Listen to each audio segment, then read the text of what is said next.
January 17, 2023, regular board meeting for the Mililani Mauka Launani Valley Neighborhood Board 35 to order. This time, I'll ask Troop PSA, Scouts PSA Troop 664 to lead us in our Pledge of Allegiance. First, for the presentation of the course, troop attention, car guards, follow.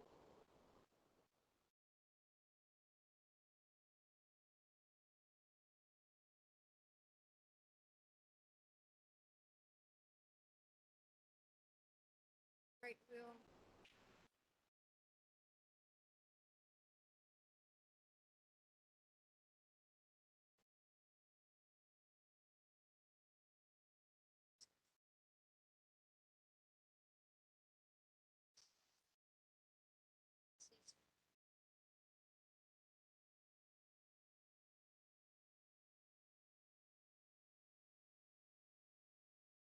Two, part-time march.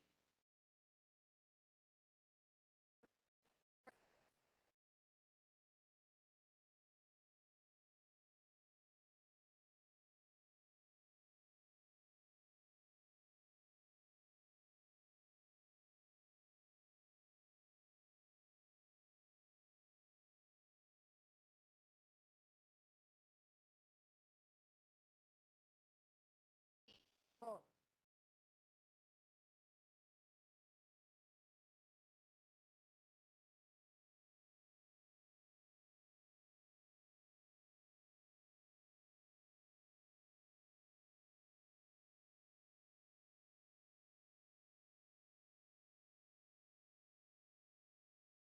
Okay, thank you, Troop 664. We're get started. Happy New Year, everyone. Happy New Year, board members and everyone online and present here. Over meeting decorum with Vice Chair Thomas Shu. Hey, thank you, Mr. Chair. On terms of meeting decorum, on behalf of Chair Hazama and your Mililani Mauka Launani Neighborhood Board, again, we welcome the community's feedback, concerns, issues, opinions. We just ask that you raise your hand and look to be recognized by the chair. Come up to the microphone if you are here, and then when the chair directs you to share your concern or feedback. For those that are joining us virtually, again, same thing. If you could raise your hand or use the hand sign, the chair again will recognize you and then give you your opportunity to share that concern. For those virtually, we ask that when you're not speaking, if you could please mute your microphone. And then for everyone, please, if possible, to limit it to about 3 minutes or less. Thank you very much, Mr. Chair. Thank you, Vice Chair. We'll move on to our monthly reports, the Honolulu Fire Department.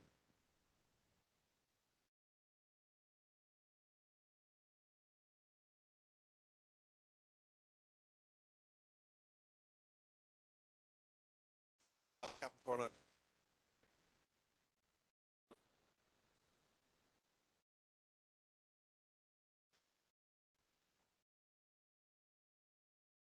Part of the freeway, square 16 acres, we had 27 activated alarms for fire involved, 7 medicals.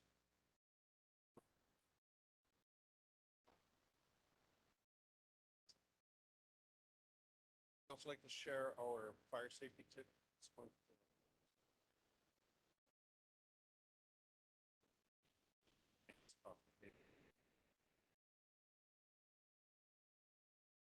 Major appliances, refrigerators, dryers.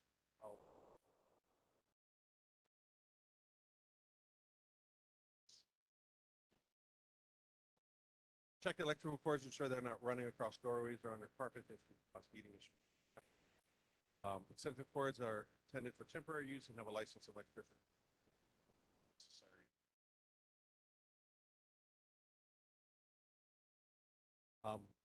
Got any questions? I'll do my best to answer. If not, Thank you, Captain. Any questions for the Honolulu Fire Department? Anybody online? Captain. Next up, the Honolulu Police Department.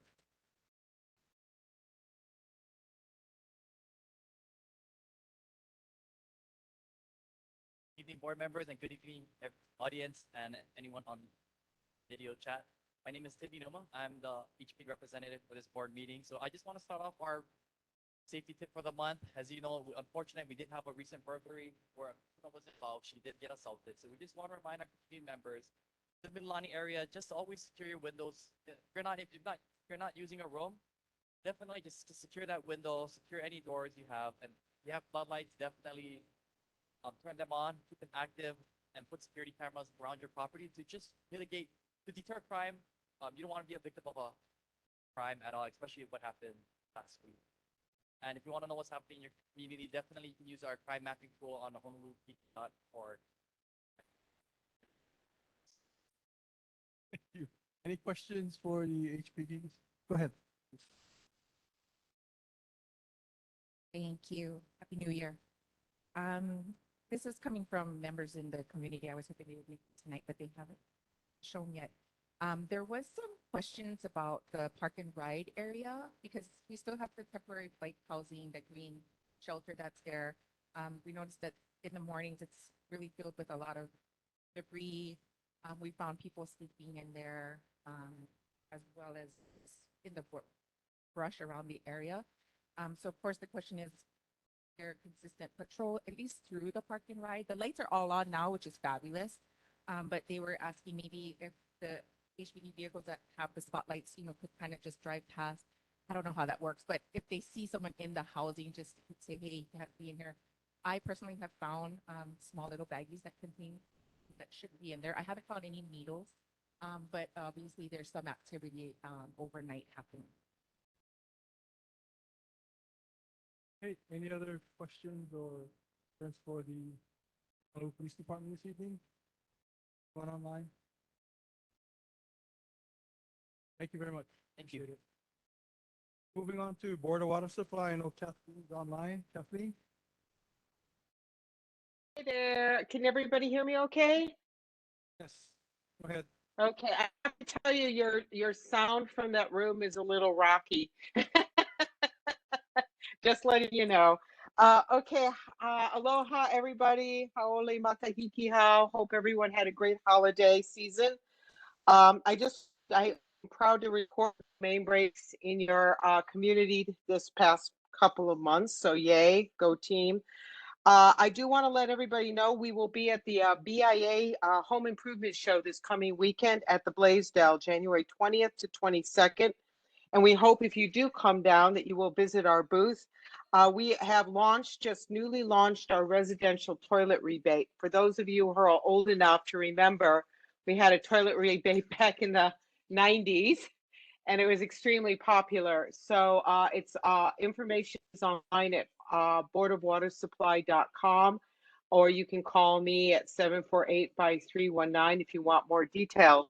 But we're going to be giving $45 rebates on toilets that are 1.27 gallons per flush or less, and up to $100 for 2 toilets, something like that. So I hope you'll come down and visit us there. Any questions? Thank you, Kathleen. Any questions for Board of Water Supply this evening? Okay, thank you, Kathleen. Well, Aloha. Have a great evening, folks. Military Rep Colonel, good evening. Good evening, everybody. Lieutenant Colonel Dan Ancelos, 130th Engineer Brigade Deputy Commander. Happy New Year to everyone on board and all the residents of Mililani Mauka.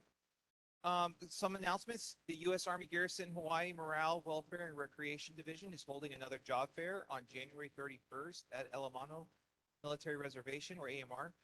Short, beginning at 8:30 a.m. and ending at 2:30 p.m. Open to the public. You do not need a military ID card to get onto AMR. Job offers and provisional hiring the day of the job fair. Advanced applicants can apply online at usajobs.gov. Walk-ins are welcome. Guests will need 2 references, proof of ID, social security card, resume, or application. Look for signs entering AMR that will direct you to the application area. Applicants are not required to have a COVID vaccination. U.S. Army Garrison published a January training advisory for Oahu on 5 January. Again, at www.army.mil/article/263085. Any questions or to be added to the distribution list, please call the community concern line at 808-656-3487, and we appreciate your understanding and patience. Of note, for the month of January, the Army in Hawaii will resume training in the East Range area adjacent to our location with helicopter training and some plane fire training in the East Range. Additionally, on Schofield Barracks, we'll have artillery and mortar training throughout the month. If you want to be added to the training advisory list, email usag.hawaii.comrel@army.mil. And a reminder, if you do have aviation complaints, please call 808-656-3487 or 656-3159. Try to remember the time, location, and the types of aircraft. If possible, do take a photo and please send it into subject to any questions. Thank you, Colonel. Any questions for military rep? Happy New Year. I first wanted to share some feedback from the community members with regards to the park area that we had shared. We had a lot of uptick in activity next to the parking ride. There has been appreciation that the speeding has been, lessened, and they appreciate that. Every now and again, there's some loud music in the mornings, but the kupuna who go and they tell them, hey, it's really loud, you should turn it, they're compliant and they turn it down and they apologize. So, I mean, the community is appreciative that they're actively aware of the situation and they're taking care of things. Of course, I'm going to have to share the other side, the flights, traffic going over the housing areas, is still an issue. Even when I was driving here, they were flying over my house. Maybe it's just not clear whether or not the flight paths are allowed to go over residential areas. I guess because everyone was home during the holidays, it was even more obvious to people because they were home. But it was really late at night too, happening still, and it's what it is. But one thing I do want to specifically address, I don't know if you folks oversee it, the National Guard, the armory that's along Liliho Golf Course Road across from the Waiho parking right there. So I know that they have drill. I have friends who are the National Guard. The concern that had come up was that vehicles are parking along the entire on-ramp to the freeway right there at that corner.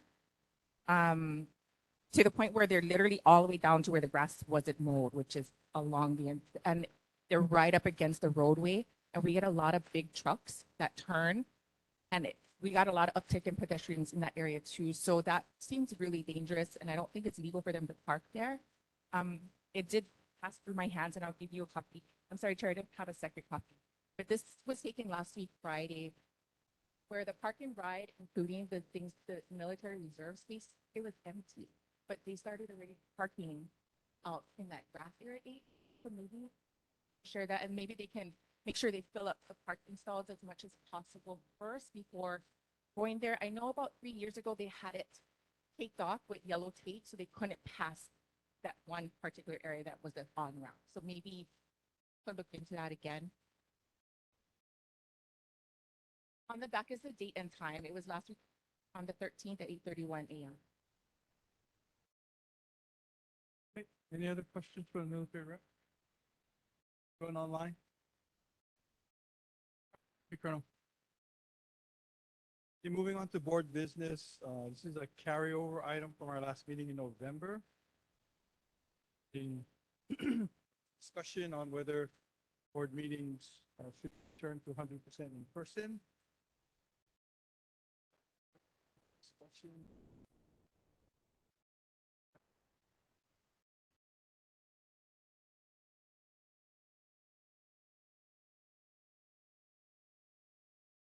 Mr. Chair, I'm the one that brought this subject up, and I think Dylan said that to report.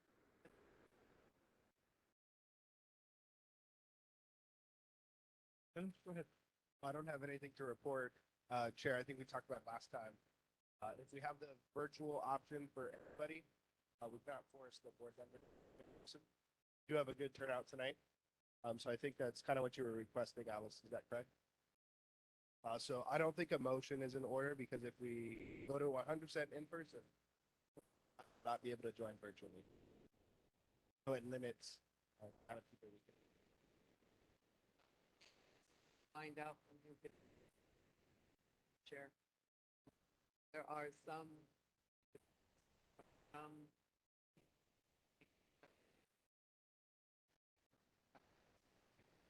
saying that, yes, I want the board back.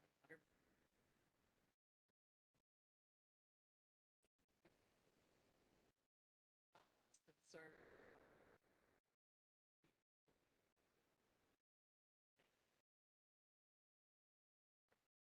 Can't have both.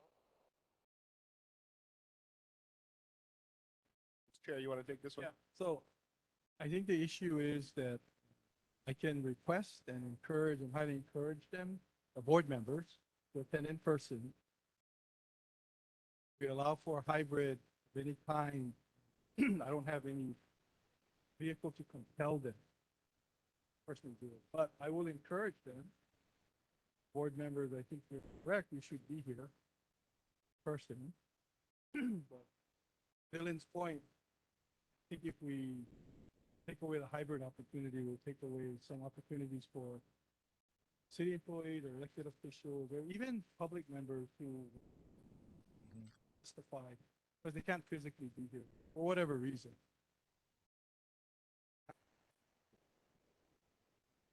Okay with that. Go ahead, Teresa. Chair. I am in complete agreement that we have to follow the ruling standard. Can't have one and not the other. What I do want to share is each individual that sits here was put here by the community that we all live in. I can see if I got stuck at a meeting or I couldn't get through and I needed to get online. I have two little children. I specifically know ahead of time, the third Tuesday of every month, I have to make do with other people helping, including my husband. I love him to death, but he works hard too, to make sure I can be here. And so unless there's something really compelling that forces me not to be here, I try to be here all the time. And I would like to meet some of the other board members that I haven't, I only see when I was sitting in the audience before. I would like to know who I'm working alongside too, at least, show up quarterly, even if you're able to. I mean, we all live in this community. It would just be nice that our community members could physically ask us questions or talk to us face to face. Okay, thank you. Any other comment? Go ahead, Chair.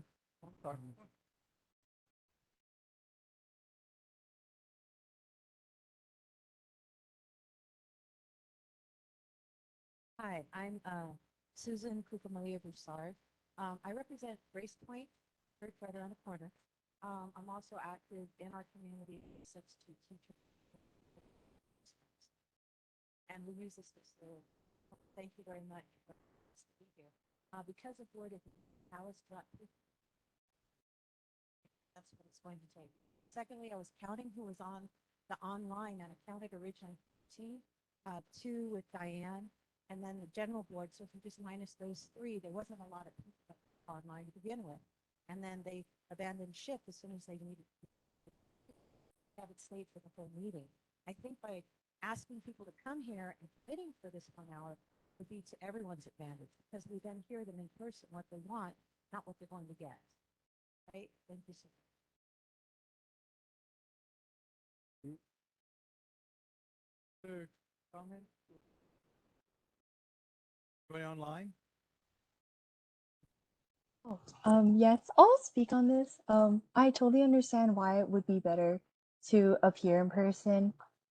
Just for me personally, I choose not to attend in person, mostly because of COVID reasons. I'm still very cautious about it, and for my education program right now, it's very important for me that I attend all of my like field placements in person, and it can really affect my I guess like my overall like chances of graduating if I'm not able to attend all of my classes and all of my field placements for any reason. Um and just for me, I'm always thinking about, like, I know everyone else has like family too, and we all live with our families, but for me personally, it's a health and safety choice that I make. Chobi. Anyone else? Comment? Okay, so since it's on our agenda, Yeah, we'll get that done.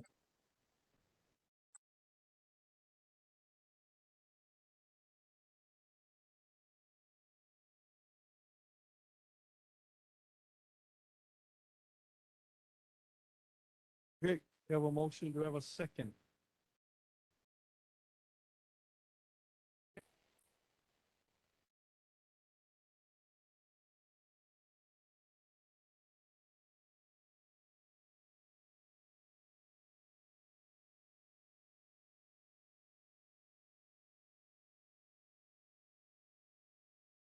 Teaming virtual. I second. Motion is to maintain virtual? Oh, hybrid, basically a hybrid. The motion is to maintain what we're doing right now. We don't need a motion. The only motion we would want in this situation is if the person on the. Right. Alice, would you like to withdraw and keep what we're doing?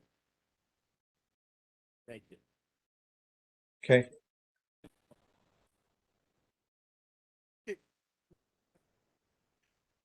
Second item. Come back. Good. Red Hill. Choi Fujimori from Shutdown Red Hill Coalition is online. Diane? Hi, can you hear me? Yes, go ahead. Okay, sorry. Thank you so much, Chair Dean Hazama and the rest of the board for allowing us to present this resolution on Red Hill. I am with the Shutdown Red Hill Coalition, and we are reaching out to every one of the 33 active neighborhood boards to get them to approve this resolution.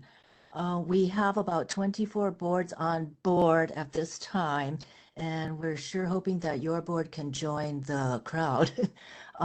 If you've been keeping up with the news, you know, there's been a lot of developments with the Red Hill Bulk Fuel Storage Facility. I think each leak gets worse and worse. And of course, the most recent leak with the forever chemicals is of grave concern to all of us. So we're hoping that you will approve this. The neighborhood boards have a large community presence, and I think it's important that the community voices are heard. We're having a difficult time getting, you know, to be getting heard and to participate on the joint Red Hill Task Force. And, you know, I think the neighborhood boards' voices should be heard. If we do manage to get 33 boards on board, then for sure we'll be publicizing this and, you know, hopefully put more pressure to close down Red Hill as soon as possible for the safety of us all. Susan Gorman Chang, also with the coalition, is here. Susan, do you want to add anything? No, I think Diane, you covered it very well. Thank you. Thank you. Okay, thank you. Any questions from the board?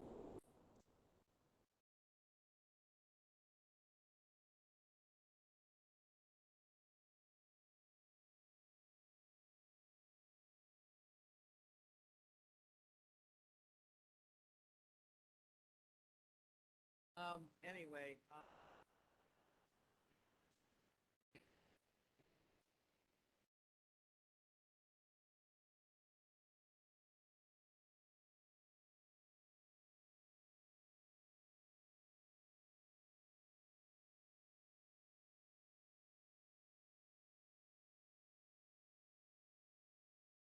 really me.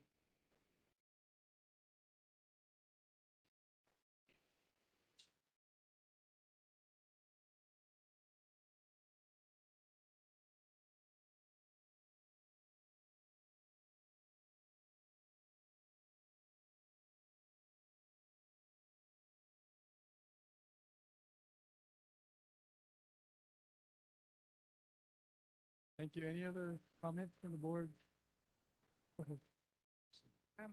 I'm not, I read through the resolution and it was well put together, and some of the historical names that were utilized. I guess as a Native Hawaiian, I look at that area with the different set of eyes with regards to when it comes to water, watersheds, things of that nature. That whole entire area from Hickam Airport, Mapuna Puna, all of that, you know, those were local. Those were areas where water was a sustaining life form, whether it was kalo, whether it was fish ponds and local air, all of that entire every single area. The name starts with local. Local Kaihikap is where Hickam Airport is. Local Lelepaua or Lelepuna is the airport. Local Kaloaloa is the airport. Local Kilihau, Mapuna Puna, under the freeway, Ahua. Local Ava Avaloa, under Mapuna Puna. Local Kaikafu was the baseball field where Kehi transfer station is. These areas existed as low-lying water plains. What is there now was built up and dredged out to be what it is today. We are reaping what we sowed that many years ago when we allowed that desecration of that area. To hold those who are, should be held accountable goes beyond a resolution. And I think it's important to remember that all the little squeaky wheels, we come together, we make noise. What I want to have an expectation and what I've seen from Board of Water Supply through this disaster has been they're ready to move forward. And I would urge that we come up front, not against the military, but reminding them that they are visitors here, that they are leasing land, they do not own it. And I think it's important for us, yes, every single neighborhood board should come along. We need this water. We don't get our water anywhere else. So I would urge our board, of course, and any other boards out there that we need to support this as it is right now, but that doesn't mean we just let it go and let it be this. We can always step forward and do other things and look into our networks, how we can support going forward, because it's not acceptable. And today, the anniversary of the overthrow, how amazing that this comes on our agenda on today.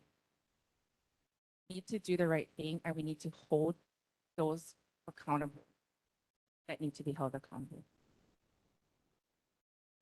Do any other board members come from the public? Okay, seeing none.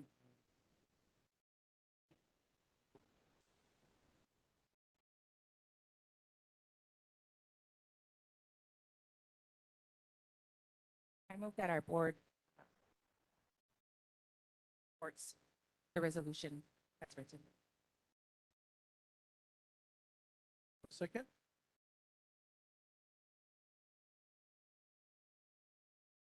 Second.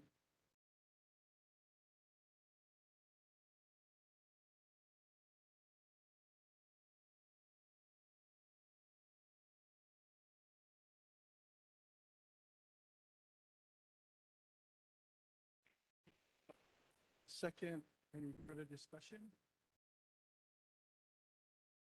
Any objection to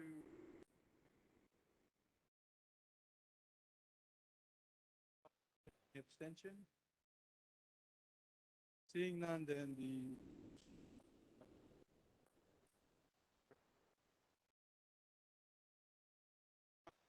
next item on our board business,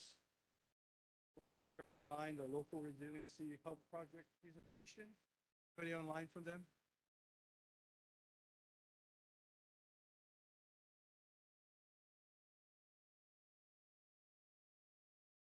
Okay, move on to any residents concerned this evening. Do we have any residents concerned this evening? So,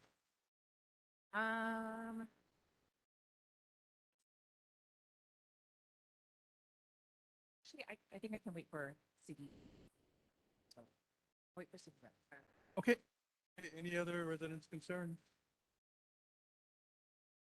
Okay, moving on to elected officials, the governor's rep will be with us next. Get a note from them.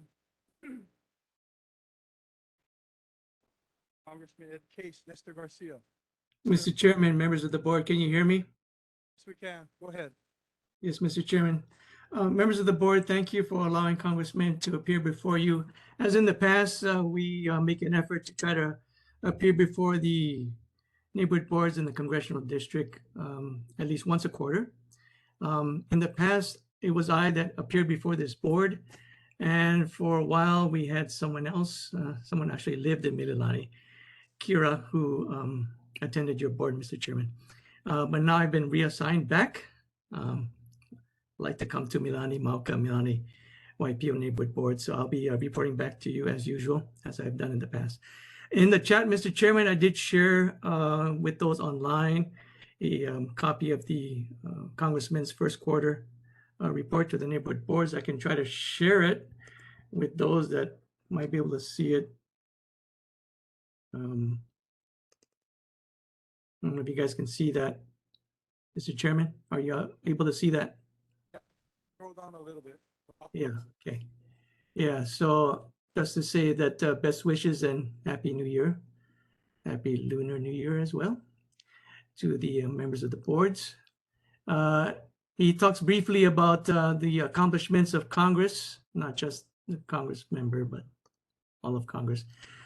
These are some of the major pieces of legislation that the Congress passed in the last year.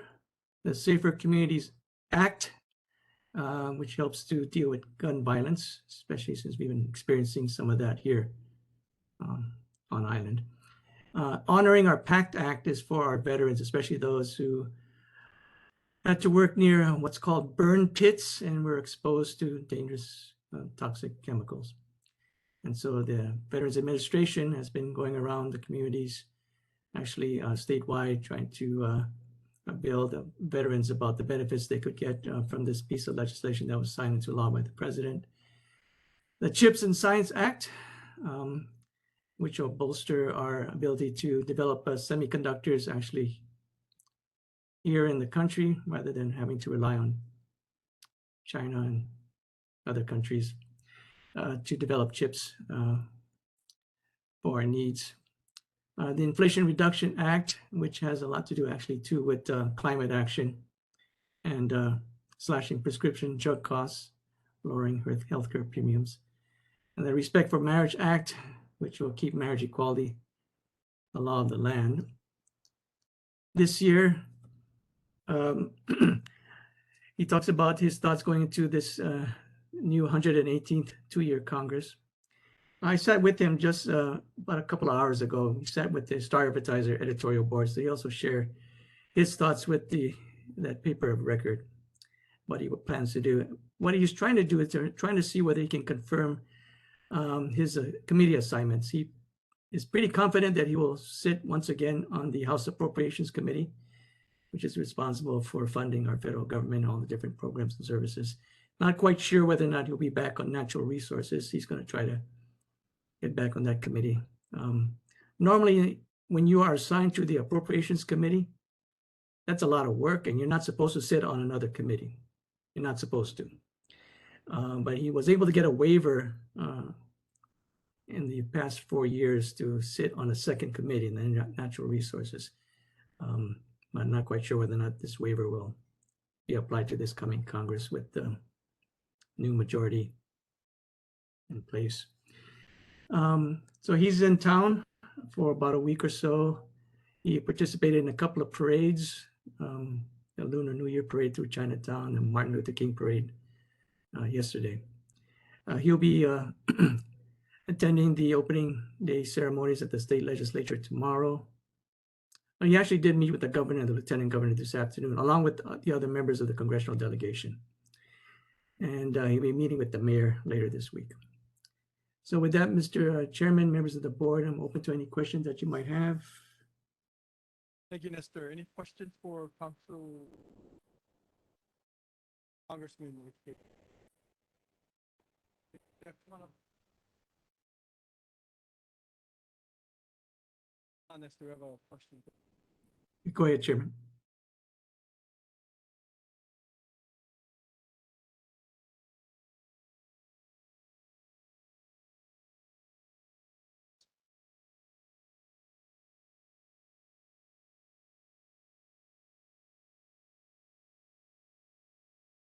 say that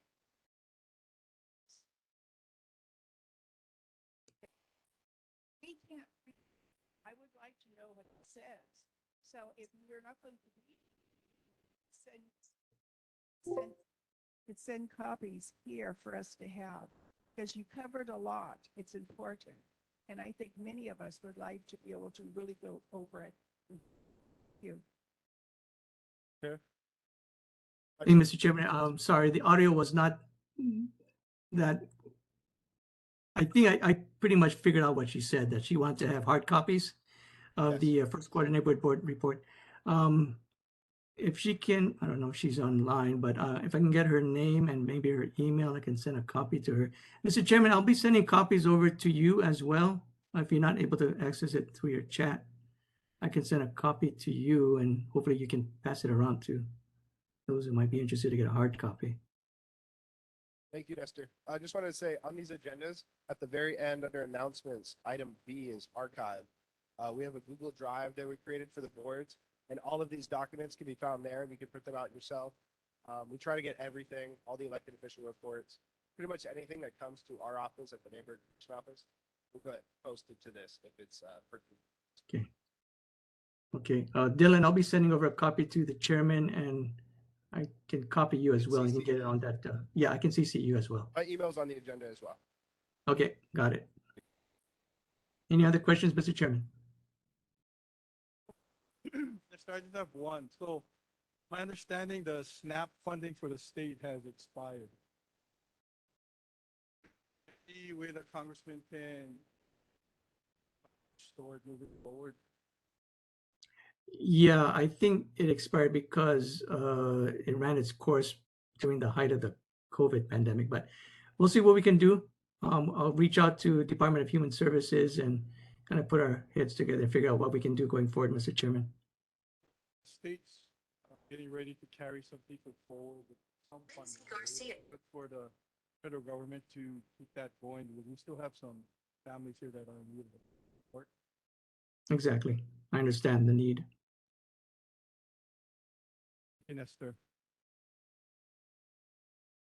Okay, we'll move on to Office of Mayor Blangiardi. Carrie Castle online. Carrie. Thank you, Nestor.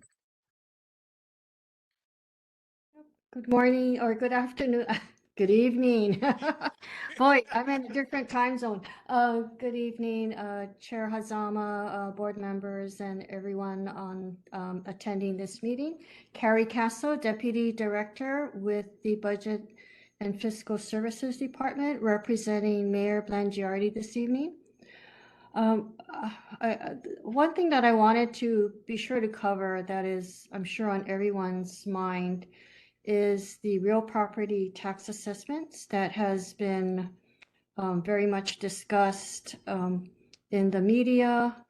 And I'm sure when you got your own tax notices were, surprised at the increases. What I wanted to share this evening was there's unfortunately a lot of erroneous misinformation that has been put out in the public, whether it's in the newspaper, on TV, in terms of how the tax assessments are derived. So I wanted to let everyone know that as far as this year's tax assessments, nothing has changed. For decades, the determination of the tax value, your net tax assessment, is based on a process called mass appeals. And what that looks like, what that information compares to is essentially other properties that sold within your area. And then there's a lot of, I guess, comparables that go into the calculation. What I mean by that is it's not just strictly based on comparable sales values, but it looks at square footage, number of bedrooms, number of rooms, And there's quite a lot of analysis that goes into assessing the value of each property. So I think what some of you may have seen in the papers, on television, is that the assessments have something to do with how much the city needs in order to balance its budget, and what the city has to pay for by way of salary increases and so forth. But it's true that probably the primary source of revenue for the city is real property taxes, but one does not drive the other. So again, the values that you saw this year, the increases, were calculated the same way as it has always been historically. It had nothing to do with rising costs or anything like that. I think if you think about, properties in your own neighborhood, you probably saw neighbors where, home sales, because of limited supply, home sales were very brisk, and people were, listing their properties at, I guess, high values. And even after listing their properties at certain values, you probably saw buyers that would come in and, offer hundreds of $1,000s more than the actual list price. I know I saw that in my own neighborhood. So that's really what's driving up the assessed values. It has to do with comparable sales. And again, a lot of analysis goes into assessing your particular property. I wanted to share briefly just where you can go to find out more information on the city's real property tax website. There's a lot of good information there, and I really encourage residents to go onto the website, learn more about how your tax assessments are determined. And should you disagree, there's also information available as to how you can file an appeal. So very quickly, I'll put the link in the chat, but just wanted to visually share this with everyone. So this is on our honolulu.gov under the real property tax section of the budget and fiscal services. You can see there's a very informative video explaining how valuations are determined. And, again, I encourage everyone to gain a good understanding of what goes into the assessment, and, and learn. So with that, I'll take any questions, and then I'll move on to follow-up items from our last meeting. Carrie, why don't you go over follow-up items first, and then we'll questions last. Okay. So one of the items from our last meeting had to do with Mililani Mauka Park and Ride. So there was a concern that there were no lights at the Park and Ride. And on October 24th, the Park and Ride was inspected by the street light operations supervisor, and all lights are found to be in working order, and the timer has been adjusted. That was the only issue, Chair. Okay, thank you, Carrie. Any questions for the mayor's office? I have a question. Hold on, Steve. Go ahead, Alex. Mr. Perry,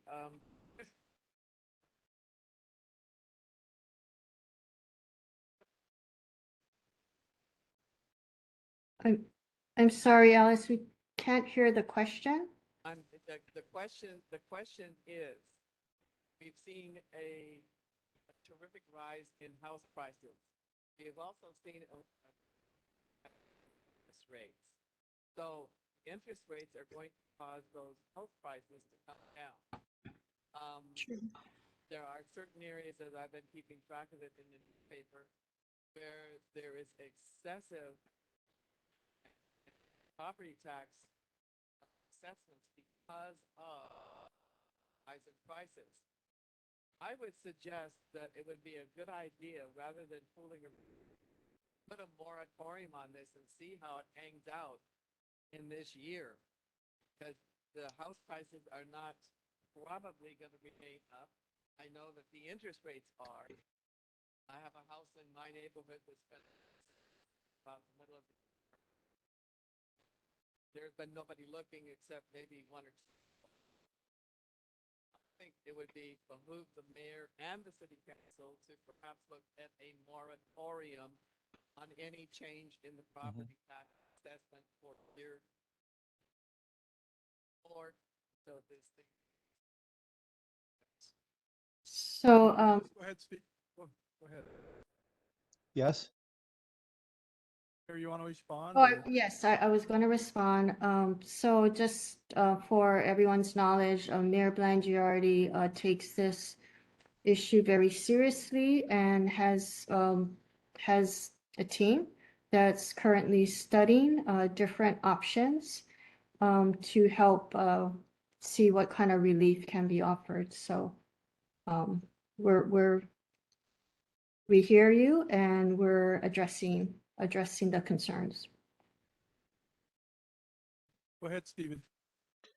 Carrie, Steve Melendres here. I have a question for you. Mililani has, in some areas, an aged community.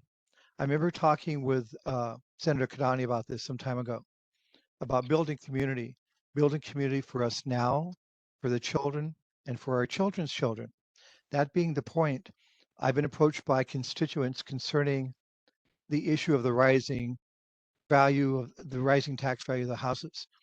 And here also, I know because we used to have a house up in North Shore, and there's people that are saying, you keep raising taxes, they have to sell. So what's happening, listen, so what's happening is that it's forcing those people that have built our community to have to go elsewhere. And that's not really acceptable. I'm wondering, so this is the point, I'm wondering if the mayor's office would consider a flat rate or a flat percentage for those persons that are of retirement age. And just do an application process. I would suggest freezing it at 50% of what that year's tax value payment would be. We have people that are out there. I know, I physically know. I shop with them. I know.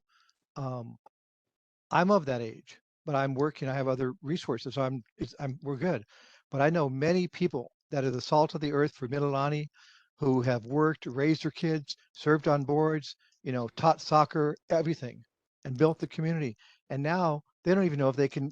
They're choosing whether buying their medication or trying to save enough to make their tax payment. So my question is, would the mayor's office consider some type of a hold, at least for the persons that are retired in our community, or some type of a plan? Well, we can review suggestions, and as I said, the mayor and his team is seriously looking at this matter. It affects everyone. We also want to be fair across the board, not necessarily to any specific group or any specific area. So there's a lot of assessment that goes into, what ultimately would be considered fair for the public, so that we're not favoring one district or one demographic over another, but we'll take your thoughts into consideration. Thank you. I like Alice's suggestion too. Maybe we should just hold on the taxes going up for a year. We have money. We're in a surplus. The state is in a big surplus. The county has had a big surplus, and so it's like your budget. When you budget, if you budget so much, you will spend that much. If you budget down, you'll spend less. if you have excess, that you'll spend that too. Unfortunately, that's just human nature, and government's like that. So you said, is there options that you can share, maybe put down in writing and notes, and give it to the board next month as to the options that the mayor may be considering to try to buffer this the tax bills for the homeowners, because it's actually driving people out, and that's a big deal right now. The demographics and the stability of the community in Hawaii, especially Oahu. Okay, just a couple of things to make sure I state. So one is that the property tax values, the top property tax rates themselves have not changed. What's driving the change in the assessments and therefore the tax is based on the higher net assessed values. The rate has not changed. I understand. Yeah, and unfortunately, because our supply is so limited, we have such a limited housing inventory. Our prices continue to climb. And although interest rates will perhaps slow down the number of sales, I'm not sure that our sales prices will actually go backward in any significant way. So again, the administration mayor is looking at this, and we're not just, we are seriously looking at this. We want to be able to offer some reasonable, something reasonable to help the residents. But at this time, there's nothing I can share that's, that's been confirmed. Thank you. Perhaps in your meetings with the mayor and with staff, if you could share with them what our constituents are saying. Some of them are concerning, they're saying, I don't know if I can make this bill. I may have to sell. And we've just eliminated people that help build this community. I know we're being to be fair across the board to everyone. Totally agree. I'm a commissioner, so I deal with all neighborhood boards. I deal with over 900,000. I deal with everybody on the island. And so we have to be fair, absolutely right. But if we can maybe schedule an accommodation for certain persons that are not having an increase in their income, they're stuck. They're not stuck. Pardon me. They're in a fixed income. If we can maybe provide some kind of accommodation, even on a gradient or a scale, anything would be helpful. There are a number of bills at the moment that are being considered, and whether it's more, tax exemption or looking at certain low income credit. Again, we're evaluating, many different options, and it not necessarily end up with just one. We want to, we want to solve this. Thank you. And anything that you may be able to may be able to share with our board about the things that the mayor is considering would be good, because you're going to tell the public you're moving in that direction. Because sometimes some constituents just say, well, I'm speaking what we need, and is the government hearing us? And if you share with us those things that is in consideration, that would help mute that is the government even hearing us? Well, we get, just to let you know, that we also get the community writing into the mayor. It eventually comes to our department, the Budget and Fiscal Services Department, which is responsible for real property taxes. Again, I'm the deputy for Budget and Fiscal Services, so we do see all of the communications that come in from the public. Thank you. Thank you. Whatever you can share with the board is really appreciated. Thank you very much for allowing me to share this. Thank you. Anyone else? Chair. Yeah, go ahead. Hold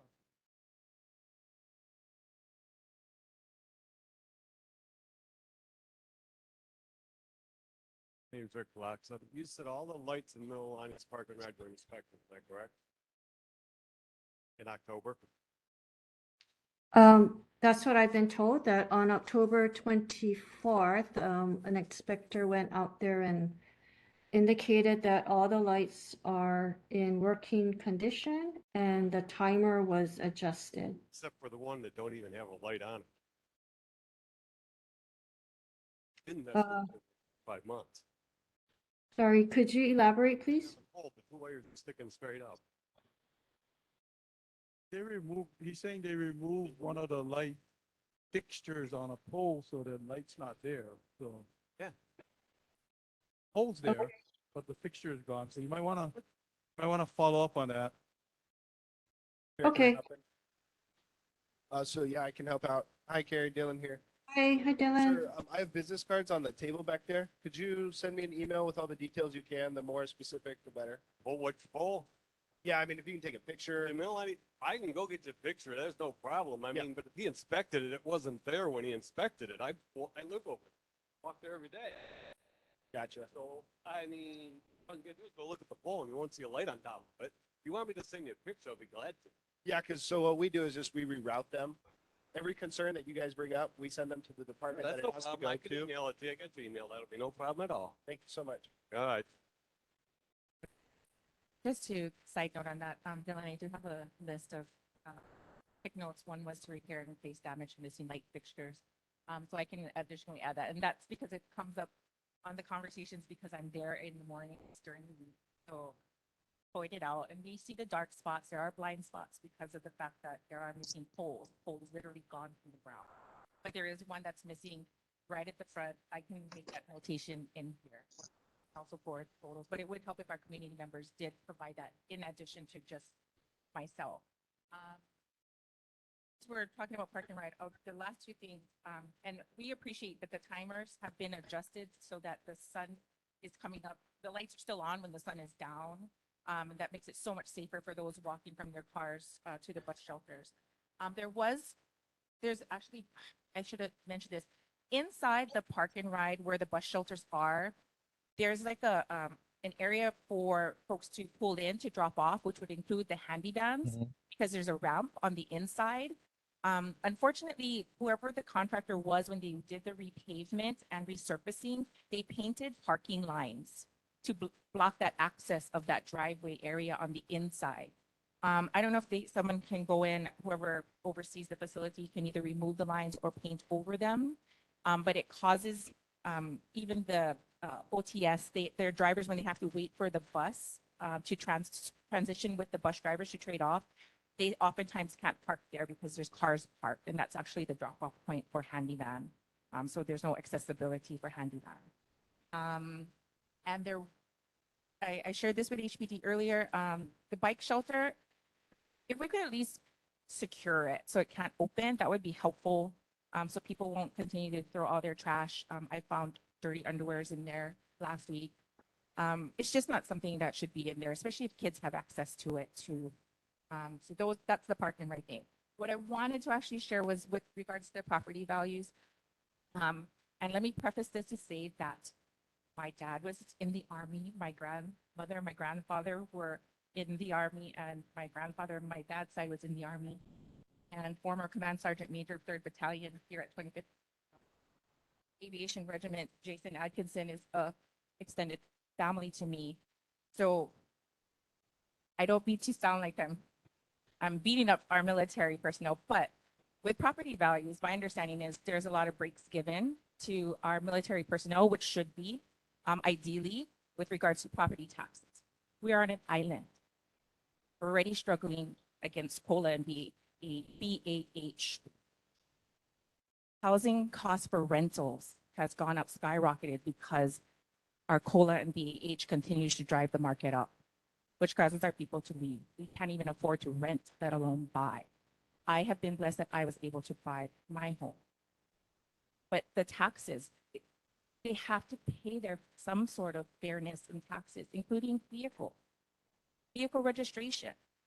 If a lot of our personnel, and that's not their fault, is because housing is not available on base because a lot of the units are not in proper order. So they are closed. There's no housing available on base. So of course they need to come off base, but their vehicles come off base. Their vehicles drive around off base, but they're not necessarily held to pay taxes to help put in to pay for these potholes, to pay for all the damages, to pay to upkeep our roads that they.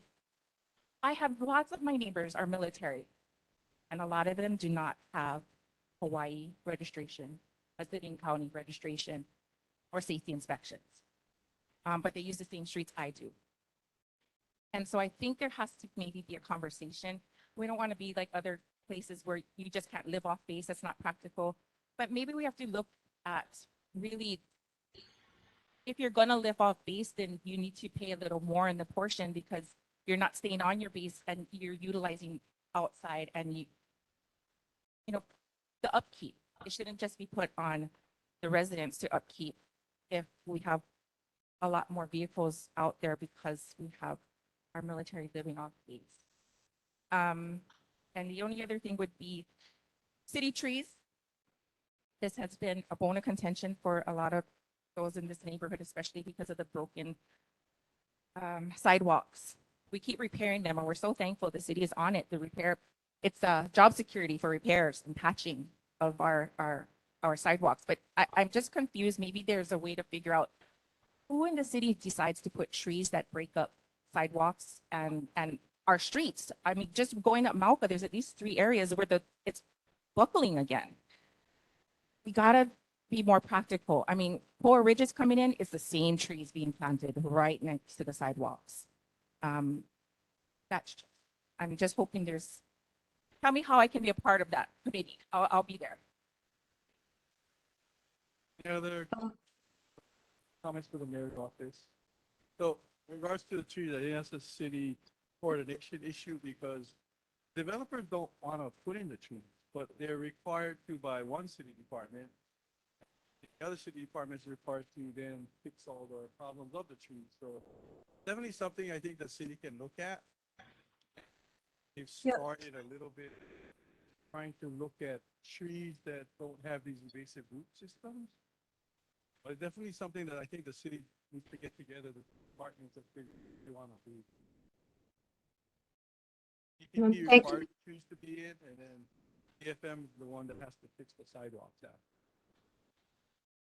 Yeah, thank you for your comment. I will take it back to our Department of Facilities Maintenance yeah, express your concern. Thank you, Terry. Terry. Moving on, Council Member Val Okimoto, District 8.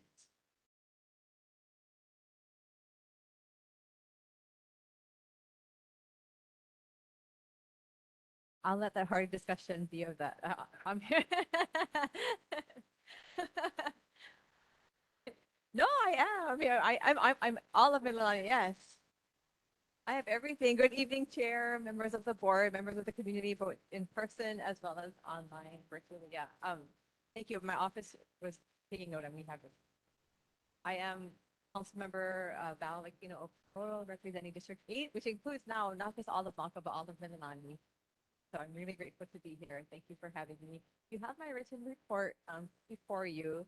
Just a few things, and I know most of you know we did practice in the newsletter to introduce myself to the entire district, but most of you already know who I am. So the bio on here should kind of be something that you're familiar with. But I did want to just kind of report that on, what was that, January 3rd, we did have our actual inauguration. So I was officially sworn in that day into the full council. Because of the elections, however, back in November, Councilmember Dos Santos Tan and I actually were appointed early to fill the vacancies left by 2 council members who went into the Senate. But this is the full council. Grateful for those from the community, both here in Mililani as well as also through IAEA, Gentry. I had everybody from the come and support me. I have supporters throughout the whole district. And it was also nice to see from former colleagues from the capital come over. There is a picture of my family. I was grateful to have my daughters there. My mom was able to fly from Hawaii over. So it's a little, I'm just grateful for the opportunity. And thank you for those of you who have given me the opportunity to be your councilwoman in this district. I've always loved, representing you on the state level, and I look forward to doing so in the council. I'm grateful tonight to introduce my fearless and I want to say A team, and I know that most of them don't like to be in the spotlight, but I really want you guys to get to know them because for the next 4 years and hopefully beyond, we will be serving you guys. So if you could stand as as I call your name. My senior advisor / chief of staff is Eric Kamanu. There. You get applause. Yay. My policy director is Jamie Shadell. They look familiar because they were actually with me in my office prior to this. I have a constituent relations manager, wonderful addition to the team, Aaron Wilson. And my ninja, I call him, my Wonder Kid ninja. Josh Cole, my digital media manager, he's here. You'll see him around. And finally, the light in our team, Jocelyn Roberts, our community liaison, and my secretary. So when you contact my office, usually if it's for an appointment or a constituent concern, Jocelyn will be the person scheduling, but Eric and Jamie and Aaron will be the ones to kind of take community concerns. And we work really hard to not just represent, Mauka, which it's my home, but the entire district. And if you have questions, my contact information is on there. There is a typo on there. If on the back of the newsletter, if you could change that phone number to 5008, that is actually the district number. And we'll get that fixed for the next meeting. On the front, it is corrected, but on the back, there was an error. So the phone number to contact is 768-5008 because we are district. So I wanted to make that clear. And, I was really grateful again that we in the community were able to have our Christmas parade come back. So I was thankful to be able to participate in that with a lot of the community members were in there. So thankful again for those who came out to support, either as spectators or those anybody here, but those who were able to join me, I enjoy walking, so I walked the entire parade. I like to do it's just really wonderful after a couple of years of not having the parade to be able to see it in person, everybody present. For on the legislative side, I want to make sure that you guys are aware that this last week actually we had our full committee week. So one thing that I'm learning just for the city council is that we have a full week of committees, and then 2 weeks after that. So next week we'll have our full council meeting. I currently sit on the committees of executive matters and legal affairs, housing, sustainability and health, planning and the economy, and transportation. And I'm able to gratefully chair the public safety committee, and I'm the vice chair with Councilmember Talba as the chair for parks, enterprise, services, and culture and the arts. And during the last, on Thursday at the public safety committee day, and during that day, we were able to do a couple of things. One was to appoint a new commissioner to the fire commission. So he is a great addition. He came, I think, as a nominee of recommendation from the mayor, and he has a really great resume, and he's dedicating his time to that. And we were also able to discuss and pass through resolution 22-253.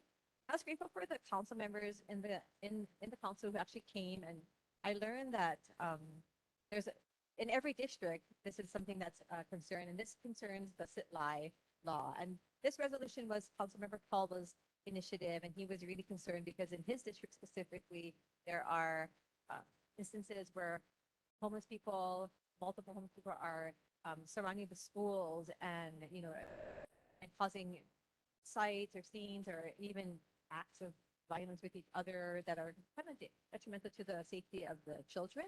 So this resolution was just to, again, we urge our law enforcement to increase their enforcement of making sure that our not safe, especially for the keiki. But the discussion actually went on to parks and other areas in the community. So it was a really hearty discussion. I got a little clip on KHN News as well as Councilman Calva. So I just want you to know that we are taking safety of our communities very seriously. If you have any questions, suggestions, concerns, if you have reports of anything happening in the community, please let me know, because I'm finding that it happens in multiple communities in all the county of Honolulu. Yeah, there's just a picture. Actually, that picture here is of the new commissioner, Mr. Caldera. As far as constituent concerns, I did have a Mauka constituent contact me, and this area is not in the Mauka part of the neighborhood board, but it was a Mauka constituent, and they contacted me about the overgrown grass at the Nakamura YMCA park, and they showed me a picture that someone had contacted in. The grass was already to some, the height of cut his head, and there was a concern that the kids can't play. And my daughter's played soccer over there for years, so the concern was that parents are trying to take it into their own hands now, and we were worried. They were worried that if something happened to one of the parents trying to take care of the grass. So I was contacted. I did contact the mayor's chief of staff, and he directed me to Director Phelan. So I contacted my office and I emailed. And at first we were told that they do have an equipment issue right now. That's what's causing the backlog. But gratefully, after I followed up with Director Phelan last week, they were able to take care of the grass. And so that's Nakamura Park. I think the Noholoa Park, which is by Hanalani Schools, is, if it's not done yet, that's next on the list. But I'm really grateful that this issue was resolved and grateful for the results. Thankful for the parks department. I know that they're struggling now because of they're understaffed as well as the equipment is deficient. Other than that, I just want to apologize. I did see in the minutes that I was marked absent from the last from November 15th. I want to just clarify that I was no longer a representative, so I would have been here had I been, but I hadn't yet been appointed into the council. But just to clarify, I don't want you to think that I forgot about you guys. I was just waiting till I was legitimate again, and now I'm here. And so if you have any questions, I will gladly do my best to answer them. Office will take the matters and come back to you. This is a tough board, you know that. Any questions for Council? I say I missed the board meeting. They're like, you actually weren't the representative anymore. I'm like, oh, okay. Go ahead, Teresa. Welcome Thank you. to your different position, your new Yeah. position. With regards to, you had mentioned the overgrown grass. So Mililani Park and Ride, there's a lot that there is a bone of contention of who actually owns that and who take care of it. And that's on the side closest to the shopping center. So that one is always overgrown. So if we can maybe clarify who is supposed to maintain that, because that one is always chest high. And why I say that is because we have in the past have had individuals literally rolling around together in the grass. So we don't Right up want here. that. Yes, Okay. it's right at the parking right, and you'll see it's overgrown, but it's the side that's closest to shopping. So center. we're deciding if it's county or state or private MTA? or No, it's my private. that was my understanding was private, and there was conversation. But because it Okay. abuts right there, I mean, Okay. right there is my facility. If it's private, then the MTA will follow up. Is that correct? If it's a privately owned, the resident? Okay. It depends if MTA oversees him, right? Because it could be something that he bought through the city, which is it, because we don't oversee city Not a property residential area. as MTA. So that might just be point of clarification. Maybe he can figure out maybe for us. Can you tell me, maybe, On the, I'm which trying to- side of the fence? I'm trying to make sure I understand It's where on at. the inside part of the fence, but it's the fence that's abutting the shopping center. Right. But it's the inside, that Oh, whole field. that So field. our I- understanding okay. from, Okay. because some community members shared that they thought that belonged to the city because the original plans, and this is way back in the day in the 90s, it was supposed to be the softball field because the other side has the baseball field. Right. But so we don't know if the city sold it, which is why there's just this bone of contention of who actually owns it, because there is, conversation it's So private. could it be is it the owner of, is that what it is? Okay. That's, in the. AMB, okay. Okay. But I'll meet with somebody Friday. I'll ask. Okay. And we'll follow. thank you. But what I really wanted to ask was about, you're the chair of public safety. Something like that. But I like the resolution 22-253. I didn't read it all the way through, but my only concern would be, and this is coming from the other side of the fence, is the council or the city working with organizations? What do we do with people who don't have anywhere else but to sit and lie? I want to make sure we're not just, hey, hike it on, move on down, and No, that's a great question. And actually in the hearing, Council Chair Waters actually brought it up and he was pretty tough for council to clarify because we are, there's only so much that we can do and we want to help our law enforcement. So there was a hearty discussion and the issue will not just go away. And this resolution is kind of bring it to light, but we are going to be pushing for more clarification on what we can do, what is allowed. Of course, we want to be compassionate, and I've campaigned, and I am grateful my colleagues are really supportive also of treatment for our homeless community. But we need to make sure that we understand our law enforcement have the right tools, and so that's what we're looking for. It was if you didn't get the chance to go back and watch it, it was a really good discussion by most of the council members. So we are not letting this, it was a great bring to light situation, and the resolution will, start the discussion going, but definitely we want to make sure that we're pushing forward. As you know, and Mililani, honestly, overall, our community is so wonderful that when I walk, other parts of the District 8, we are fortunate. We do see more of it, but it's not like other parts of the county or so. Other districts actually are suffering more severely than we are, but it is becoming more rampant. And so this is an issue that's it already is affecting our community. The great thing about the council is we're not crammed into a 5-month period, so it is, we're all year and here to push good legislation. And definitely, as I walk doors, public safety is at the top of it. Director Anton Crookie is being charged with a huge torch. Maybe we'll There, bring you to yeah. the conversation. Yeah, and I saw him again today. So we'll be meeting with him a lot. Yeah. And if you have any other concerns, please email the office. That's the best way.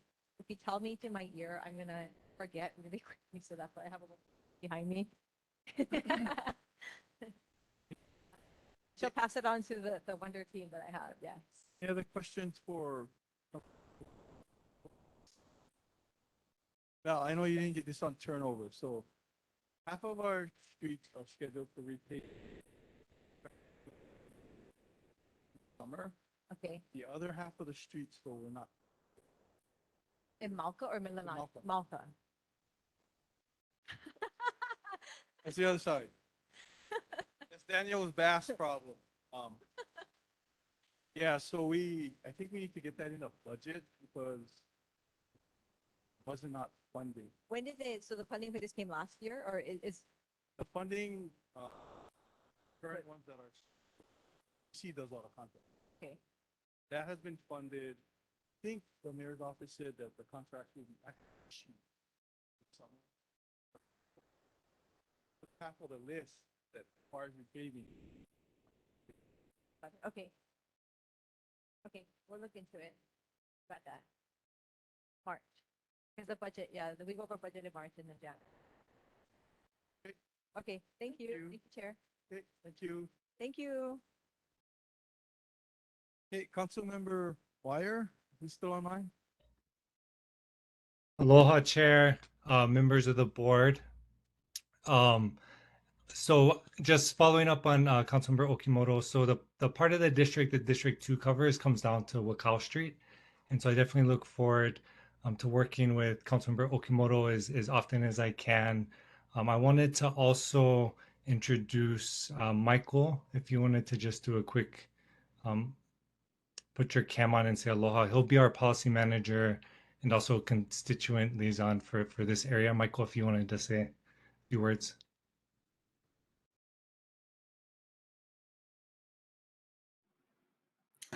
Sure thing. Hi, everyone. It's a pleasure to see all of you and to meet those who I haven't met yet. Looking forward to a productive relationship. Hope to meet you all in person soon if I haven't already. And yeah, feel free to reach out to our office anytime if we can be of assistance, especially if there's anything within our district that we can give particular attention to. Otherwise, yeah, happy to be here. And thanks for having us. Appreciate that. And I'll have Michael, if you want to throw your email in the chat, and I know not everyone's on the computer, so just so you have it, our phone number is 768-5002. And my email is it's in Matt Wire, W-E-Y-E-R at honolulu.gov.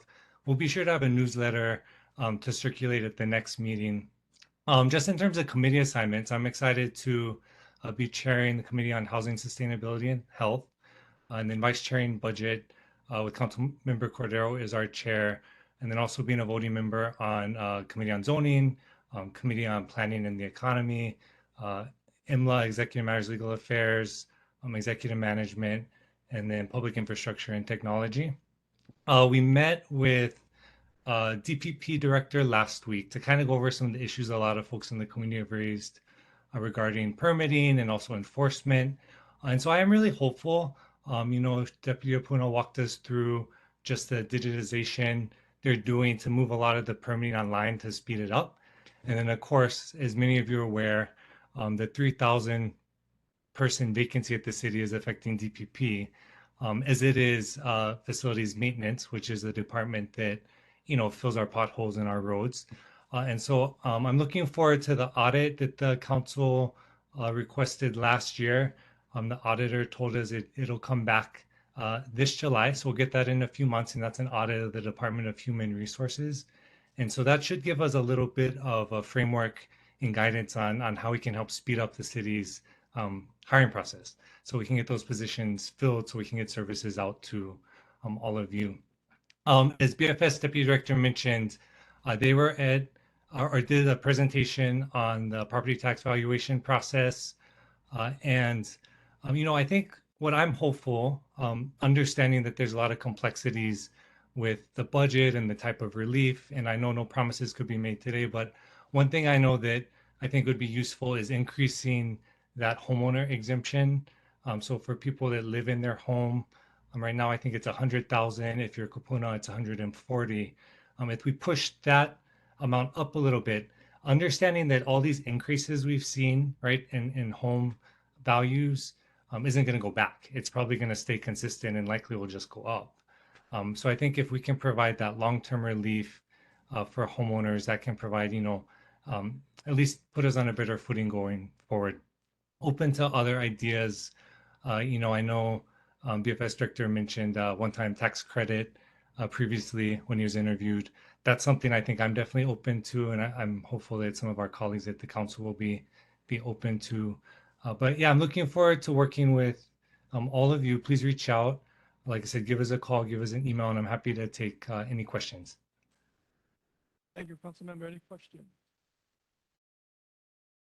Go ahead, Teresa. Mahalo. Question. Go ahead, Teresa. Thank you. Welcome, Council Member Fire. I am resident in Launani Valley, so therefore, welcome to our district.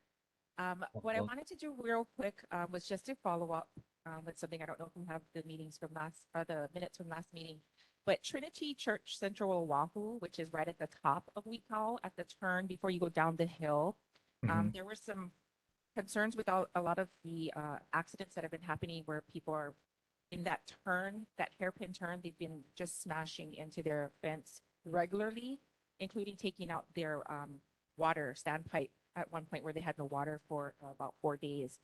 So we did share with the mayor's office, and they were able to share that they are looking into putting in signage, the arrow, the bright yellow and signs with the black arrows. And I did request that maybe we can, instead of 25 miles per hour, we can maybe move it down to 15 miles per hour, similar to the one that's, I believe, Papa Drive at Mililani High School on the bottom by the football field is very similar, hairpin turn. But it is dark in that area. So I just wanted to put that on your ticker list of projects to, if you could maybe keep an eye on to make sure it doesn't fall to the wayside, because they have been having to put a lot, and their insurance company has covered a lot, but this last one with the water is over $11,000 in damage. And the city has shared they're not going to put a guardrail at this time because it doesn't fall into purview of putting one there. But if we can just put that on our watchdog list, and I'll email your office as well.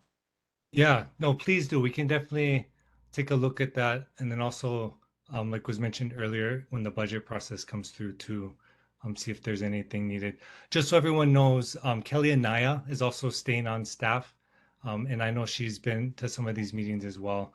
And so she kind of briefed me on some of what you're talking about. But I know Michael jotted down, the additional facts. But yeah, definitely email us, and then I'm happy to connect to, and we can talk more about how we can help. Any other questions? Welcome, Councilmember Wire. Thank you very much. Mahalo. Move on to Senator De La Cruz's office. David.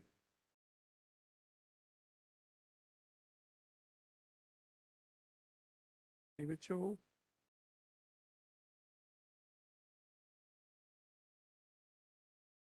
Good evening, Chair. Can you hear me? Go ahead, David. Okay. Good evening, everyone. David Cho with Senator Dela Cruz's office. I just want to let you guys know that tomorrow is opening day. So the legislature will be opening the 32nd legislature tomorrow. We are in the first year of a 2-year biennium. So we are going into fiscal year 24 and fiscal year 25, where we'll be budgeting for both fiscal years this session, and then next year we'll be amending the supplemental year on the back end. Some of the things that the Senate is prioritizing this year, they're really focusing on affordable housing as they did last year. And they're going to continue to focus on education, health and human services, agriculture, and diversifying the economy.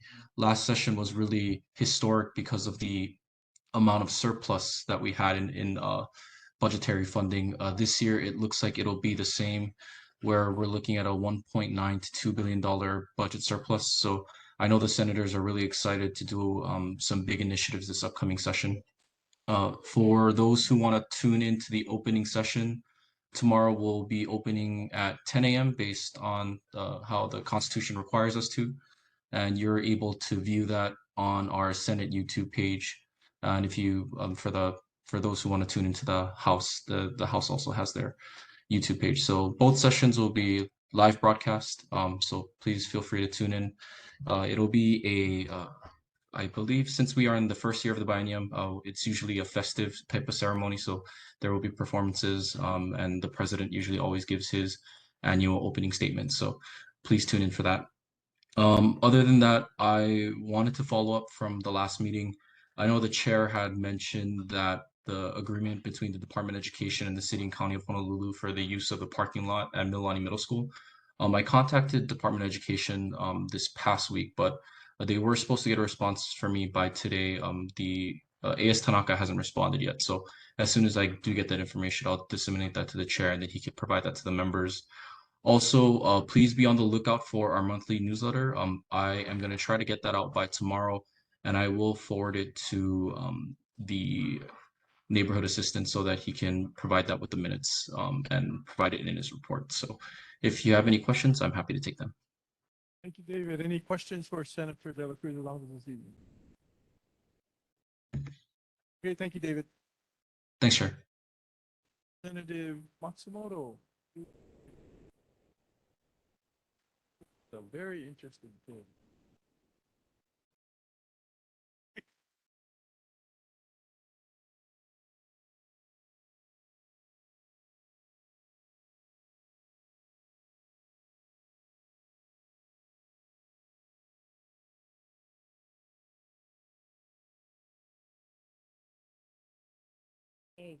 Good evening, Chair, members of the committee, and members of the public. So happy to be with you for the first time. Yes, reapportionment is an interesting thing. So I used to represent for the last 10 years, Lower Mililani, Schofield Wheeler, Waialua, all the way to Kaena Point. And after reapportionment and this last election, I now have the same Lower Mililani section and a majority of Mauka. And so happy to be here with you today. I apologize in November. I wasn't able to be here. I was at the Women in Government Conference in Florida. I just became the national chair of Women in Government. It's a nonpartisan organization of state women legislators across the country. And so really excited to keep you updated on the work that we're doing there as well. Right at the beginning, every session, I always like to introduce my session staff as well. So I'd like to first introduce you to Sarah. She was my chief of staff. She now became our caucus manager. I have Aiden, he is our legislative aide, and Malia, another legislative aide. And my office manager, Sam, is on the Nanakuli neighborhood board. So they happen to have their board on the same night. So she is there tonight, but serving as a neighborhood board. So first, I'd like you to go through our handout. Like David mentioned, tomorrow is opening day at the legislature, and it's open to all of the public. So this is the first time we've been fully open since the pandemic. And so they'll have all the festivities. So please come down if you'd like to come to the session. It starts at 10 o'clock.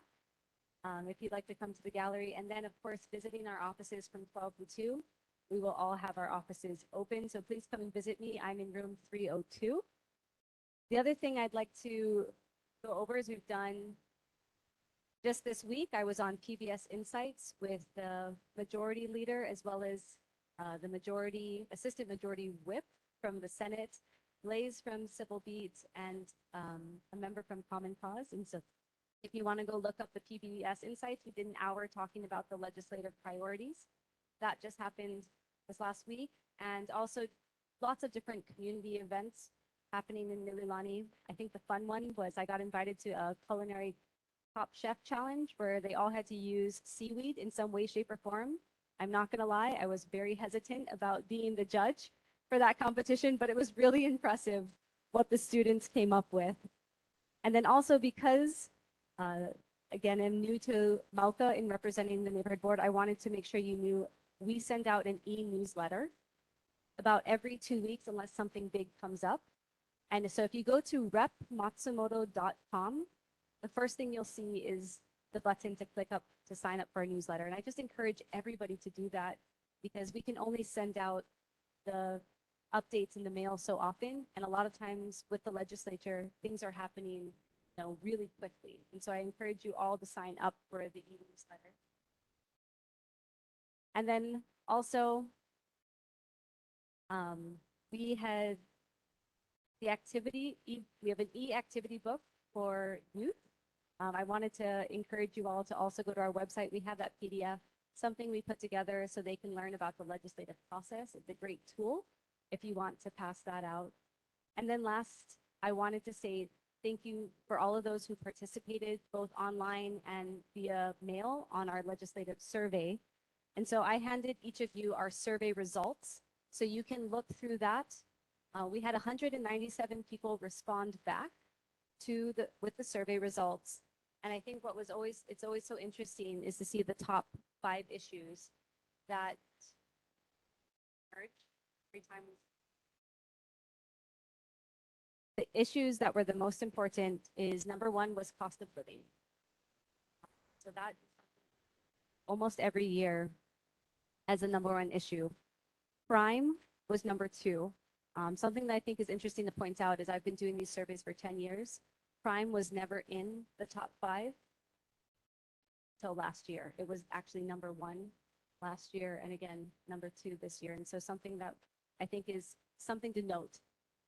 We also had homelessness, taxes as a top issue, and then government reform, as well as education. And so this year, our legislative package is really focused on those top issues, addressing the high cost of living, helping local families towards home ownership, really looking at government reform and what does that mean for elected officials with transparency, and then also going into our tax structure and seeing where we can help our local families there. And so those are the things that we're going to be covering. Please be on the lookout. We also send a mid-session survey on bills that are going through. We really want your feedback on those things. And then now, last but not least, on that the red handout that you got are some of the new laws that went into effect January 1st. And that's, of course, just a short list of the bills that went into effect. You have a full list on repmatsumoto.com, but these were ones that we pulled out that we felt really affected people today. So with that, please join us on opening day. Next month, I will be providing our bill package for all of you. We still have another week and a half to introduce bills. So it is a quick turnaround, but if you do have anything that is really pressing, please don't hesitate to contact my office. And our number is 586-9490 or repmatsumoto@capital.hawaii.club. That I finish my. Lauren, any questions for Representative? Go ahead.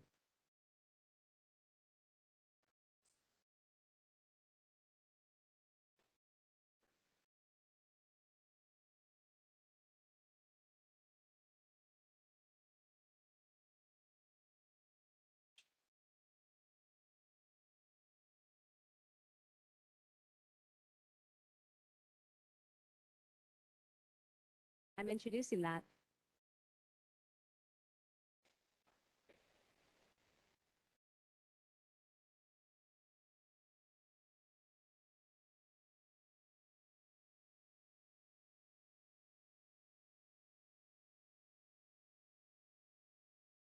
Alice, could you use the microphone, please? Thank you. All right, anyway. If I have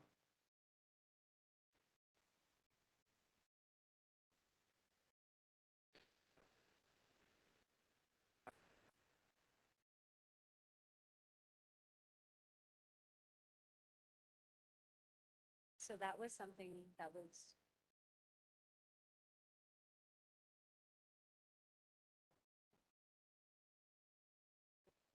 issue. And I think so often it's happening more and more in our backyards.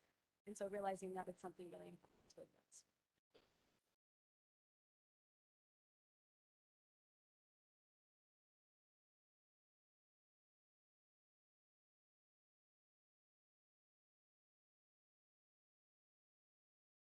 Alice, so sorry to interrupt. We have the people online and they can't hear your questions. You got to bring the microphone like right up to your all right. lips. Well, I think one of the things that needs to happen is we need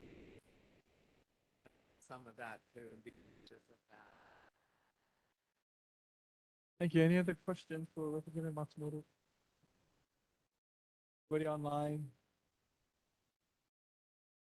Hey, Lauren. Thank you so much. See you next month. Hey, Representative Caruso. Amy, are you online? I am, and I'm really go ahead. grateful to have access online because we just got home.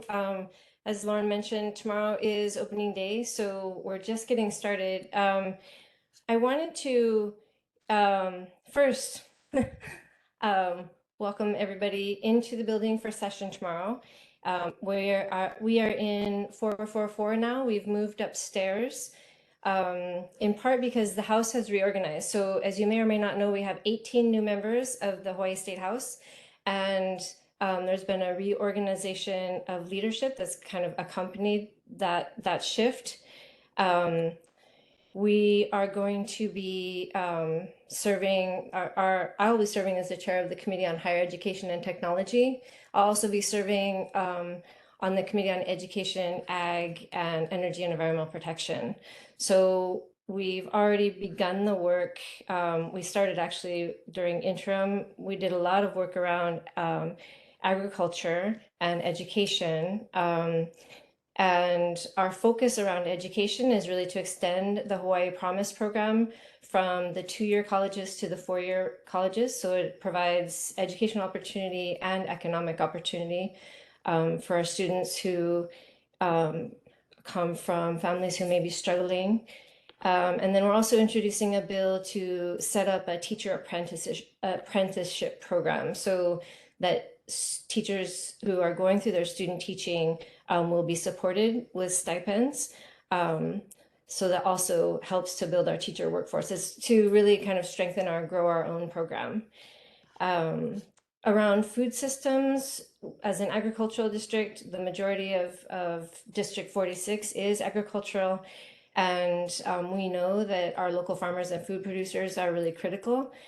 And so we're doing what we can to increase the resources available to them, establishing income tax credits to alleviate the high cost of production for farmers, an organic food production tax credit, and a GET exemption for kalo farmers. So we're also going to be introducing several bills that incentivize sustainable ag, such as healthy soil practices and organic waste diversion. We've been working on those bills for a couple of years already, and I think that they're ready for passage. They made it to the governor's office desk last session, and we've worked out some of the final kinks. So, and then one of my major foci has been farm to school, as you probably know. And so we're really committed to increasing our Keikis access to fresh local food in our public school meals, and really creating that source of economic diversification by increasing institutional procurement in the farm to state pathway.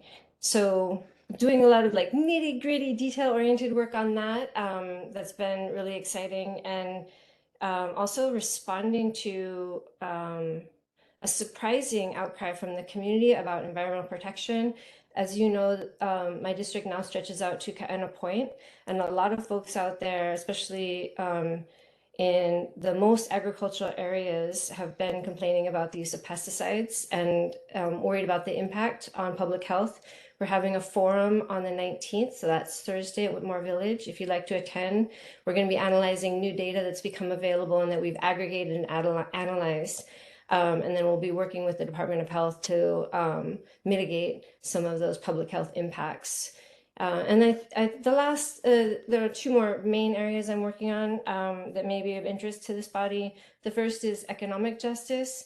So we've really seen a worsening of wealth inequality across the country, especially during the pandemic. So we're looking at introducing a more progressive income tax structure. And then we're also looking at cracking down on tax haven abuse and disincentivizing property speculation by establishing a conveyance tax on vacant homes. And so this conversation we've been having during this meeting has been really prescient and important. And I think that a lot of folks are recognizing that we cannot continue to sustain local families in the face of this kind of speculation. So we definitely need to check it. And I would add, for Teresa's benefit, that we are also including a bill that will repeal the exemption for active duty military members on their vehicle registration tax, because we think that it's fair if they're using our roads that we all share the burden. Housing justice is the final area, and we're doing a lot of work. My community is not Mililani proper, but in my area, we're seeing a lot of evictions and a lot of cases in which we're seeing pretty steep rental increases and arbitrary lease terminations. So we're introducing legislation that will address those issues and start talking about just cause. I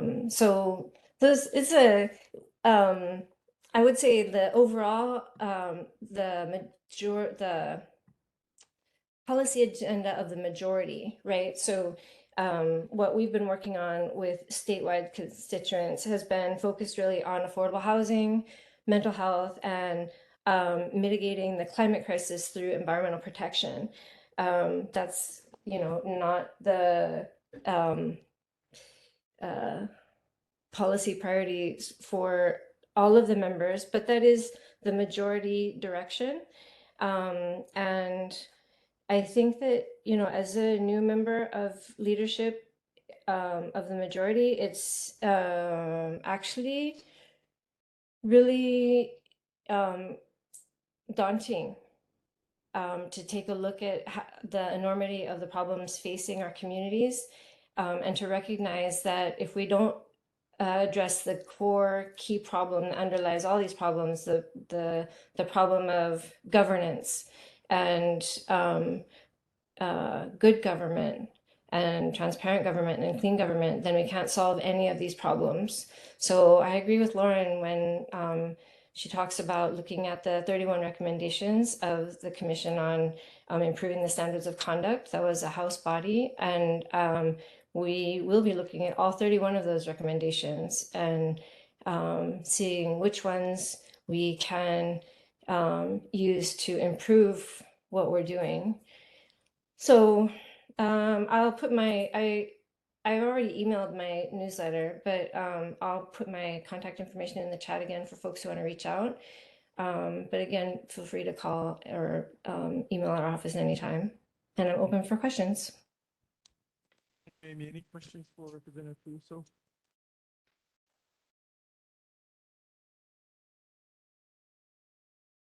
Go ahead, Al. Hey,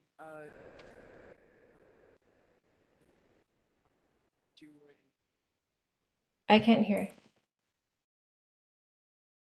The farming updates that you were involved with. Farming updates? Yes. What do you mean by farming updates?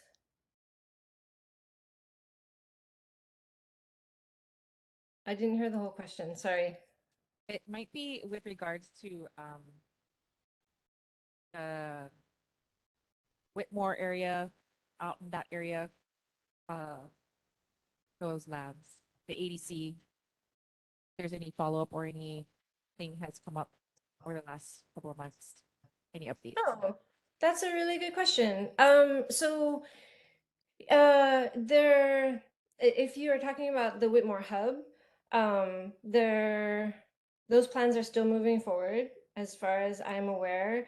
The centralized food kitchen, I think the allocation, the memo from BNF is sitting on the governor's desk and waiting for him to sign it so that it will go back to BNF and those monies will go to the DOE to fund the centralized food kitchen. And so that project seems to be moving forward. I have not heard any analysis of the alternative transportation routes in and out of Whitmore Village, which is a major source of concern for the community. And we are also introducing a bill calling for additional reform of ADC. We had that long conversation and the committee last year. So we're going to continue that work.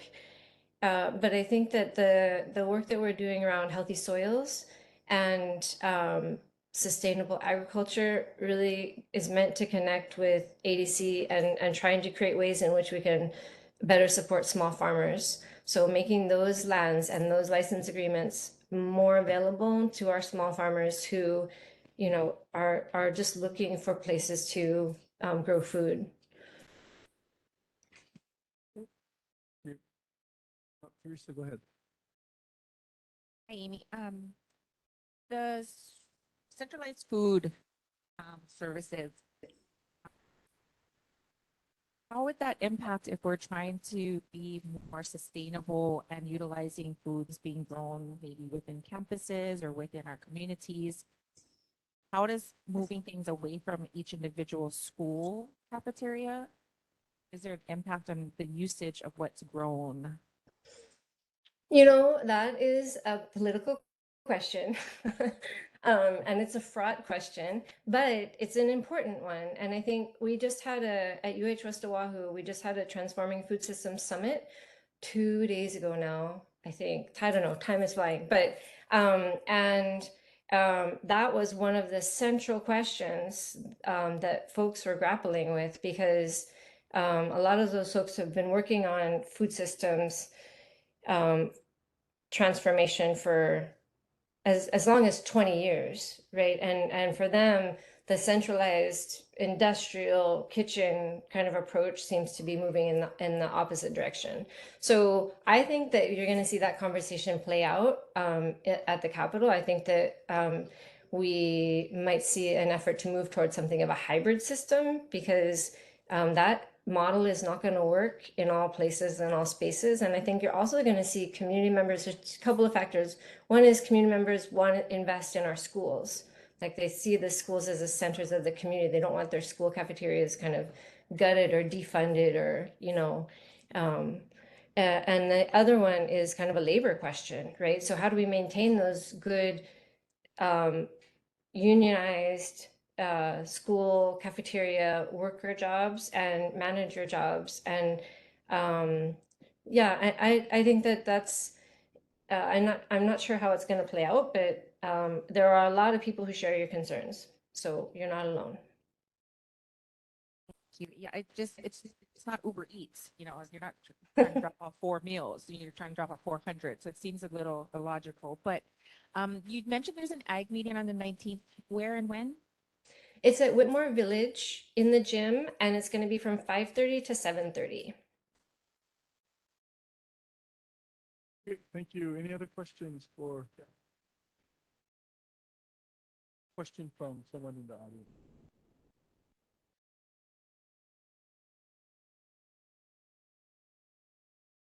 Hi, my name is Susan Cooper Sard, and I'm just a neighbor, a good neighbor. I'm in the school system, and I see a lot of children right now who have the availability to have the food, but the buses don't get there in time to eat the breakfast. And so the first period, sometimes we allow them to eat if they go down to do it. So I really need you to add that factor into this because we are wasting food that we don't need to. And a lot of these kids don't realize the importance of a good breakfast because they run on pride. but can we just factor that in and maybe make it more available or insist they have their breakfast if it's given to them? And you know, in other states, they allow the students to eat breakfast in their first period classroom. So that's another alternative. But we are having a conversation on school buses because we privatized the whole system. So now, if with the state's ambitious energy goals, we have this objective of electrifying public transportation, which includes school buses. But we struggle with that because our school bus system is privatized. The providers are private operators. And when we ask them, would you like to electrify your small fleet as part of our larger system, they say, no, thank you. So we are still struggling with this school bus conversation, especially on the neighbor islands, and also in like helping them make sure that they are getting service to our kids, because when they have a labor shortage or they can't find drivers, then kids don't go to school. So if they're not in school, we can't help them learn. So there are a lot of there's a lot of systemic interlocking problems right there with the school buses. So I agree, and it's a priority for our new transportation chair. Thank you. Any other questions? Okay, thank you, Amy. Thank you. Okay, we also have District 37 that is now part of this neighborhood board. However, that seat has been vacated. That seat is appointment by the wait until that happens. On to a Chair. Yes, go Sorry ahead. to interrupt. We do have a presenter from Serene, Miku Lenatine on. We apologize for missing the time slot.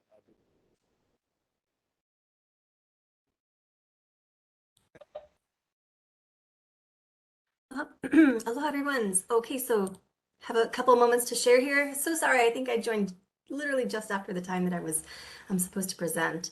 So greetings, board chair and community members as well as board members. My name is Dr. Miku Lenatine. I am the coordinator for Serene. It's the Center for Resilient Neighborhoods. And I just wanted to share tonight a little bit of an update on the Action 15 Resilience Hub project. I think that hopefully some of you have encountered, or this sounds somewhat familiar, because we shared an island-wide survey on resilience hubs back in April, and that ran from April to June. So I just wanted to share a little bit of an update on the survey, and then also an invitation, an overview of the community workshops. Let's see, so I'm gonna share screen here. See if I can pull that up.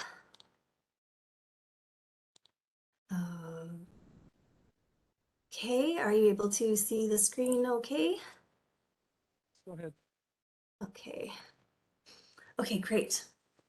So this project, just as a quick review, is in partnership with the City and County of Honolulu Office of Climate Change, Sustainability and Resilience, as well as the University of Hawaii at Manoa, and then Serene is based out of Kapiolani Community College. And the focus of this project, again, is resilience hubs, a quick refresh, and also a bit of an update because the definition, project definition of the hubs has evolved a little bit as we've been hosting these workshops. So a resilience hub is a community-led or operated physical space, usually an existing building, used to help communities meet many different needs and goals supporting resilience in the local area. And one of the key features is they operate in what we call blue skies or non-emergency times, as well as gray skies or disaster times, whether that's the COVID pandemic, hurricane, tsunami, you name it. So that's kind of the concept. And we go into this a bit more in the workshops themselves. There we go. So the project objectives, again, just a refresher for folks that are brand new to this. This is an island-wide project, but we're focusing region by region and working really closely with the neighborhood boards to try to identify the best locations for these areas. So the main things are to identify communities that are open to developing hubs, identify different partners, and then just kind of discover the priorities and needs for the specific areas. So here we are, as I mentioned, this kind of started way back in April, but we're all the way here, step 5, presenting local workshops and sharing of the island-wide survey results. So I'll drop some information into the chats after this, but for those that are in person, you can maybe use your phones to connect that QR code on the screen so you can look up the information. But essentially, the survey, again, as I said, ran from April to June. We had over 416 responses, really great representation from the different areas and neighborhood boards as well. And overall, 95% of the survey respondents said they were in support of these hubs, and the highest recommended facility to have these hubs would be community facilities. So you can find more information about the findings. We'll present some of that at the workshop, but also I'll share some links into the chat if you'd like to see more. The big thing that came out of these surveys, though, are the recommendations for the hub locations. Across the island, over 129 hub locations were identified. But the next, and then also the Department of Urban Regional Planning did an amazing analysis looking at the different suitability, considering a number of different factors.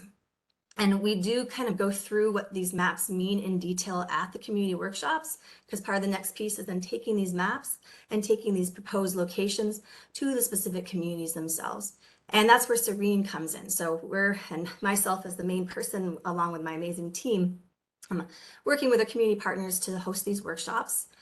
So far, we have 6 completed, so we're making our way across the island. Again, we're focused on the sustainable planning regions as the big area, but within the workshop, we have specific focus for neighborhoods and sub-districts. We're actively planning these ones here. We just got North Shore, East Honolulu, and another one for the primary urban core planned for February. Waianae was supposed to be January. We had to delay, but we are still in the works with them. And now we're on to the rest of the planning regions, which is Central Oahu, and then also Ewa. So they've been fantastic, I have to say, really in-depth, really amazing information that's been coming out of them. Again, this is only possible because of our youth leaders who are facilitating these with us. And that's a big part of this process, is how do we engage the youth and create that intergenerational learning so they're part of the planning process. This is my quick plug for Serene. We work a lot with our different partners, focusing on civic engagement and student leadership, really emphasizing a community-based approach. But the big thing is for you all is we're now moving into Central Oahu and looking for a couple of things. Participation, of course, but especially looking for who's going to host this. Who are the engaged leaders in your neighborhood and greater area who might be interested in working with us to put this on. Again, we work really closely with the partners to design the workshop to make it most meaningful. They're really in depth. This is a snapshot of kind of what they look like. We've got tables, each table is sub-district. We've got a map area, we've got presentations, we've got dot voting, lots of prompts, really deep discussion. And because we have these incredible facilitators, they're taking really, really good notes. And all of that information goes back not just to city and county to be included in their hazard mitigation plan, but especially to the community themselves to have that data and that information for grant writing, for planning purpose, for whatever you need. This is an example of the one we have planned for East Honolulu, and you'd be invited to attend just to get a sense for what the workshops are. But the big ask here is, can you recommend community neighborhood leaders who would be a good fit for starting this process off for planning in the Central Oahu region? So that's the main thing. You can use the QR code there again if you're in person, or I'll post some links into the chat to follow the project in general, but hoping to have, again, recommendations from you all for who to work with for starting this process for your area. So that's everything. I'll just stop the share. And I don't know if there's time for questions, but thank you again for the opportunity to present. Okay, thank you. Any questions?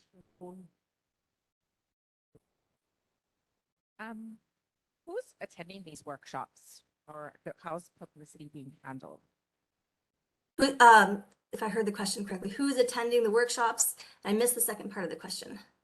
Basically, the publicity, how is it being publicized to garner workshop attendees?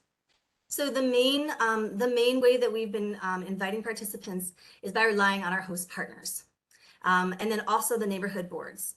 So we're making sure that once we do have the site venue identified and the workshops and the flyers set up, that we can go back to the neighborhoods and present it at the board meetings. But really, it's the community partners that know who to invite.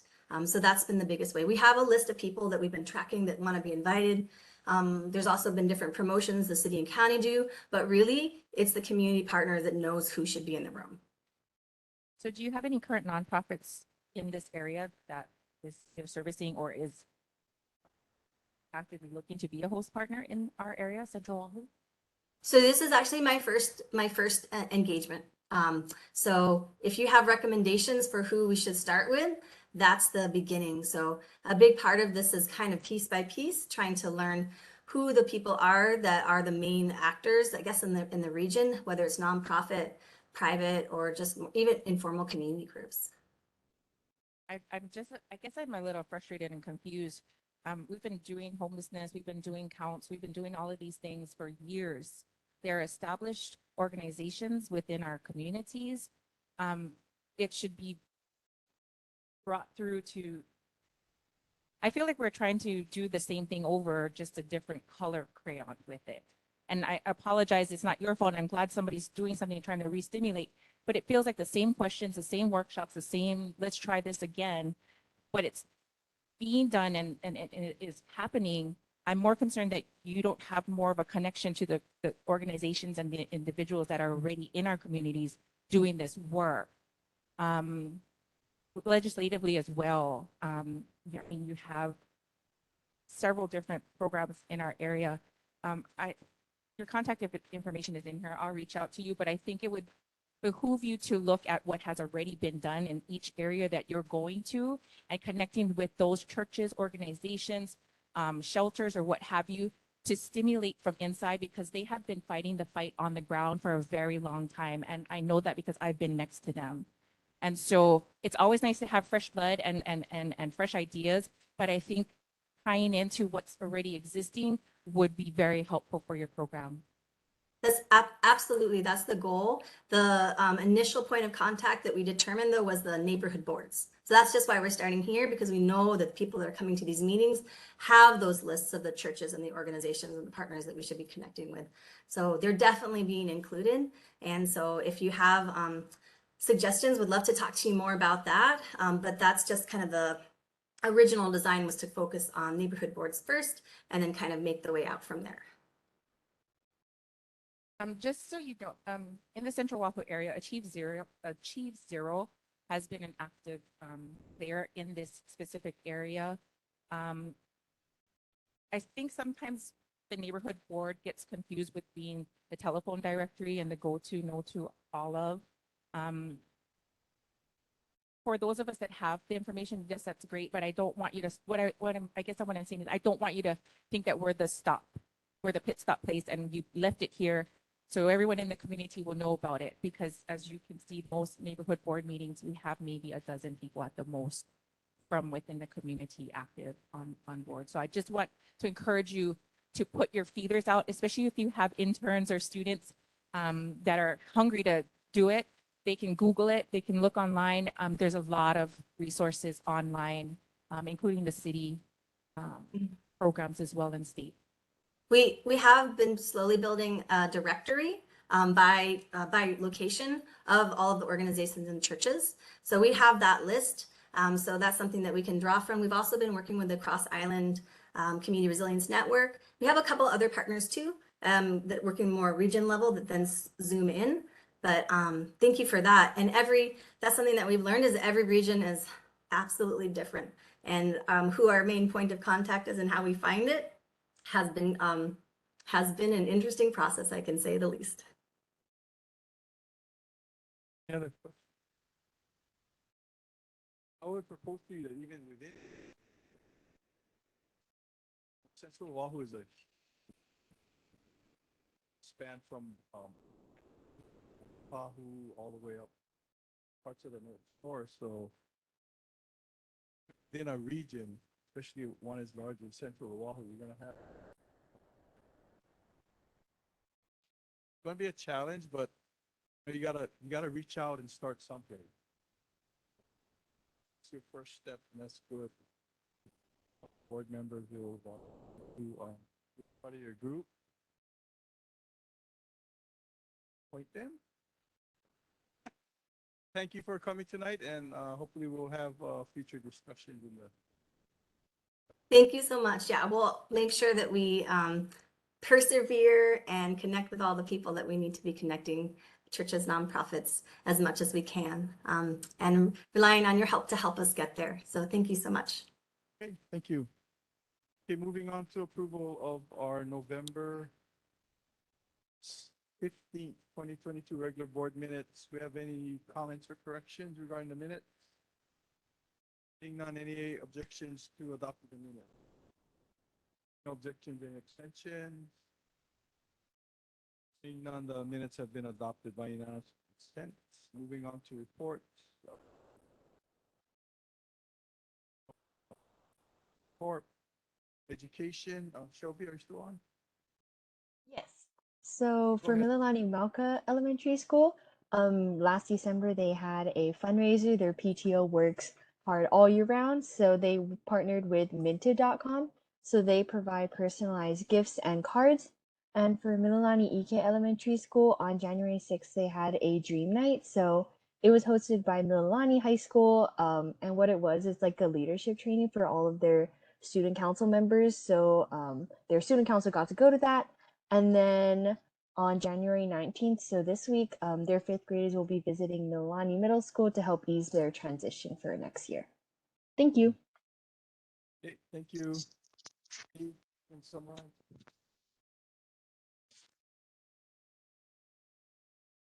Steven? Oh, yes, I could hardly hear you. Yes, I'll be pleased to go ahead and present. I do have the report.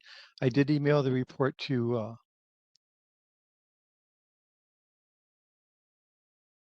all the board members. Let me see if I can share the screen for just a moment. We've had some changes with, I'm going to be writing the report for Mililani Middle School. On Mililani Middle School, the we've had some changes there. Mrs. Chung is great. She just retired as of December 31. She's left a legacy of excellence. We do wish her all the best in her well-earned retirement. Gentleman, Mr. Shannon Tamashiro, has been appointed the new principal of Mililani Middle School. He was a VP there for many years and a teacher, and he also has experience as an elementary school principal. He mentored for many years under Principal Chung, and we know he'll do a great job. Another change there is that Jacob Kardash, who is assistant principal at Mililani Middle School, has now received a promotion. He is a principal at Mililani Uka Elementary School, as Mr. Steve Nakasato has retired now from the school. Next item is the registration. The school year 23-24 registration for students currently enrolled at Mililani Middle School and the elementary schools. The registration is from January 17 through January 25. The next item is the high interest programs. These are after school free programs. They now have 37 total high interest programs. They're all free and they're engaged and they're thriving. It has additional academic, cultural, and social building enrichment for the students. The after school programs are free. Students can find which ones are engaged at any time during the year by going and looking at the schedule at the homeroom, their student homeroom, or the front office. Next item, the school community council. The last meeting was on Tuesday on January 10 at 6 p.m. at Mililani Middle School. It meets at the main office conference room, and just 1 hour prior on the same date, the PTSO meets. And so that's at 5 o'clock. And anybody from the community with a student there at the school is welcome to join the PTSO meeting. They're doing great, doing fundraising and building community between the students, parents, and the school officials. The next item, special announcement that during this month, the students will be taking the Panorama Social and Emotional Learning Survey, the SEL, to provide valuable feedback related to student well-being and perspective. If you'd like additional information concerning this, please contact Mr. Jeff Horseman at the school. And at the top here, the phone number for the school is 627-9000. Thank you. Do you have any questions? Go ahead. Were we able to contact the schools that are the homeschools for Launani Valley students over the last month or so to include them in the report? That would be up to Mililani Middle School. I don't think we've done that yet for, it may fall under Shelby's area, but we've not done that yet. Have the contact information? Do you have their contact information?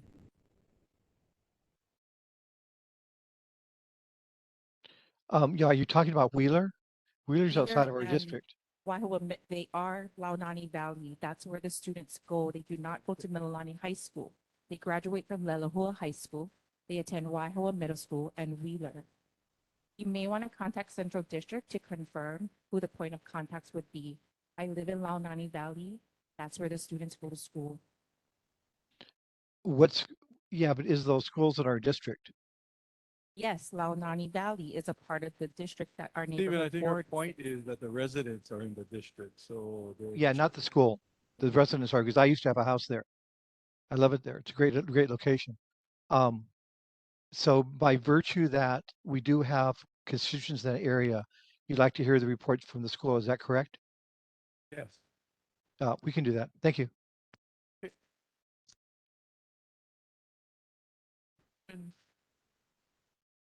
Okay, military civil defense? None. Parks and recreation? Permitting and zoning? Citizen service award? Alice, you have anything? Okay, move on to announcements.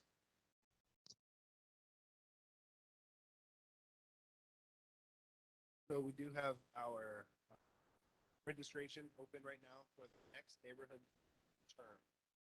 It's July 1st, 2020. So every member here, if you'd like to continue serving, you need to register by February 17th. Can be found on our website, .gov/NCO. So I have flyers that I left front table. There's another website that takes you directly to the candidate registration. Registration is open until February 17th. Then we close it. Start voting April 28th. Voting ends May 19th.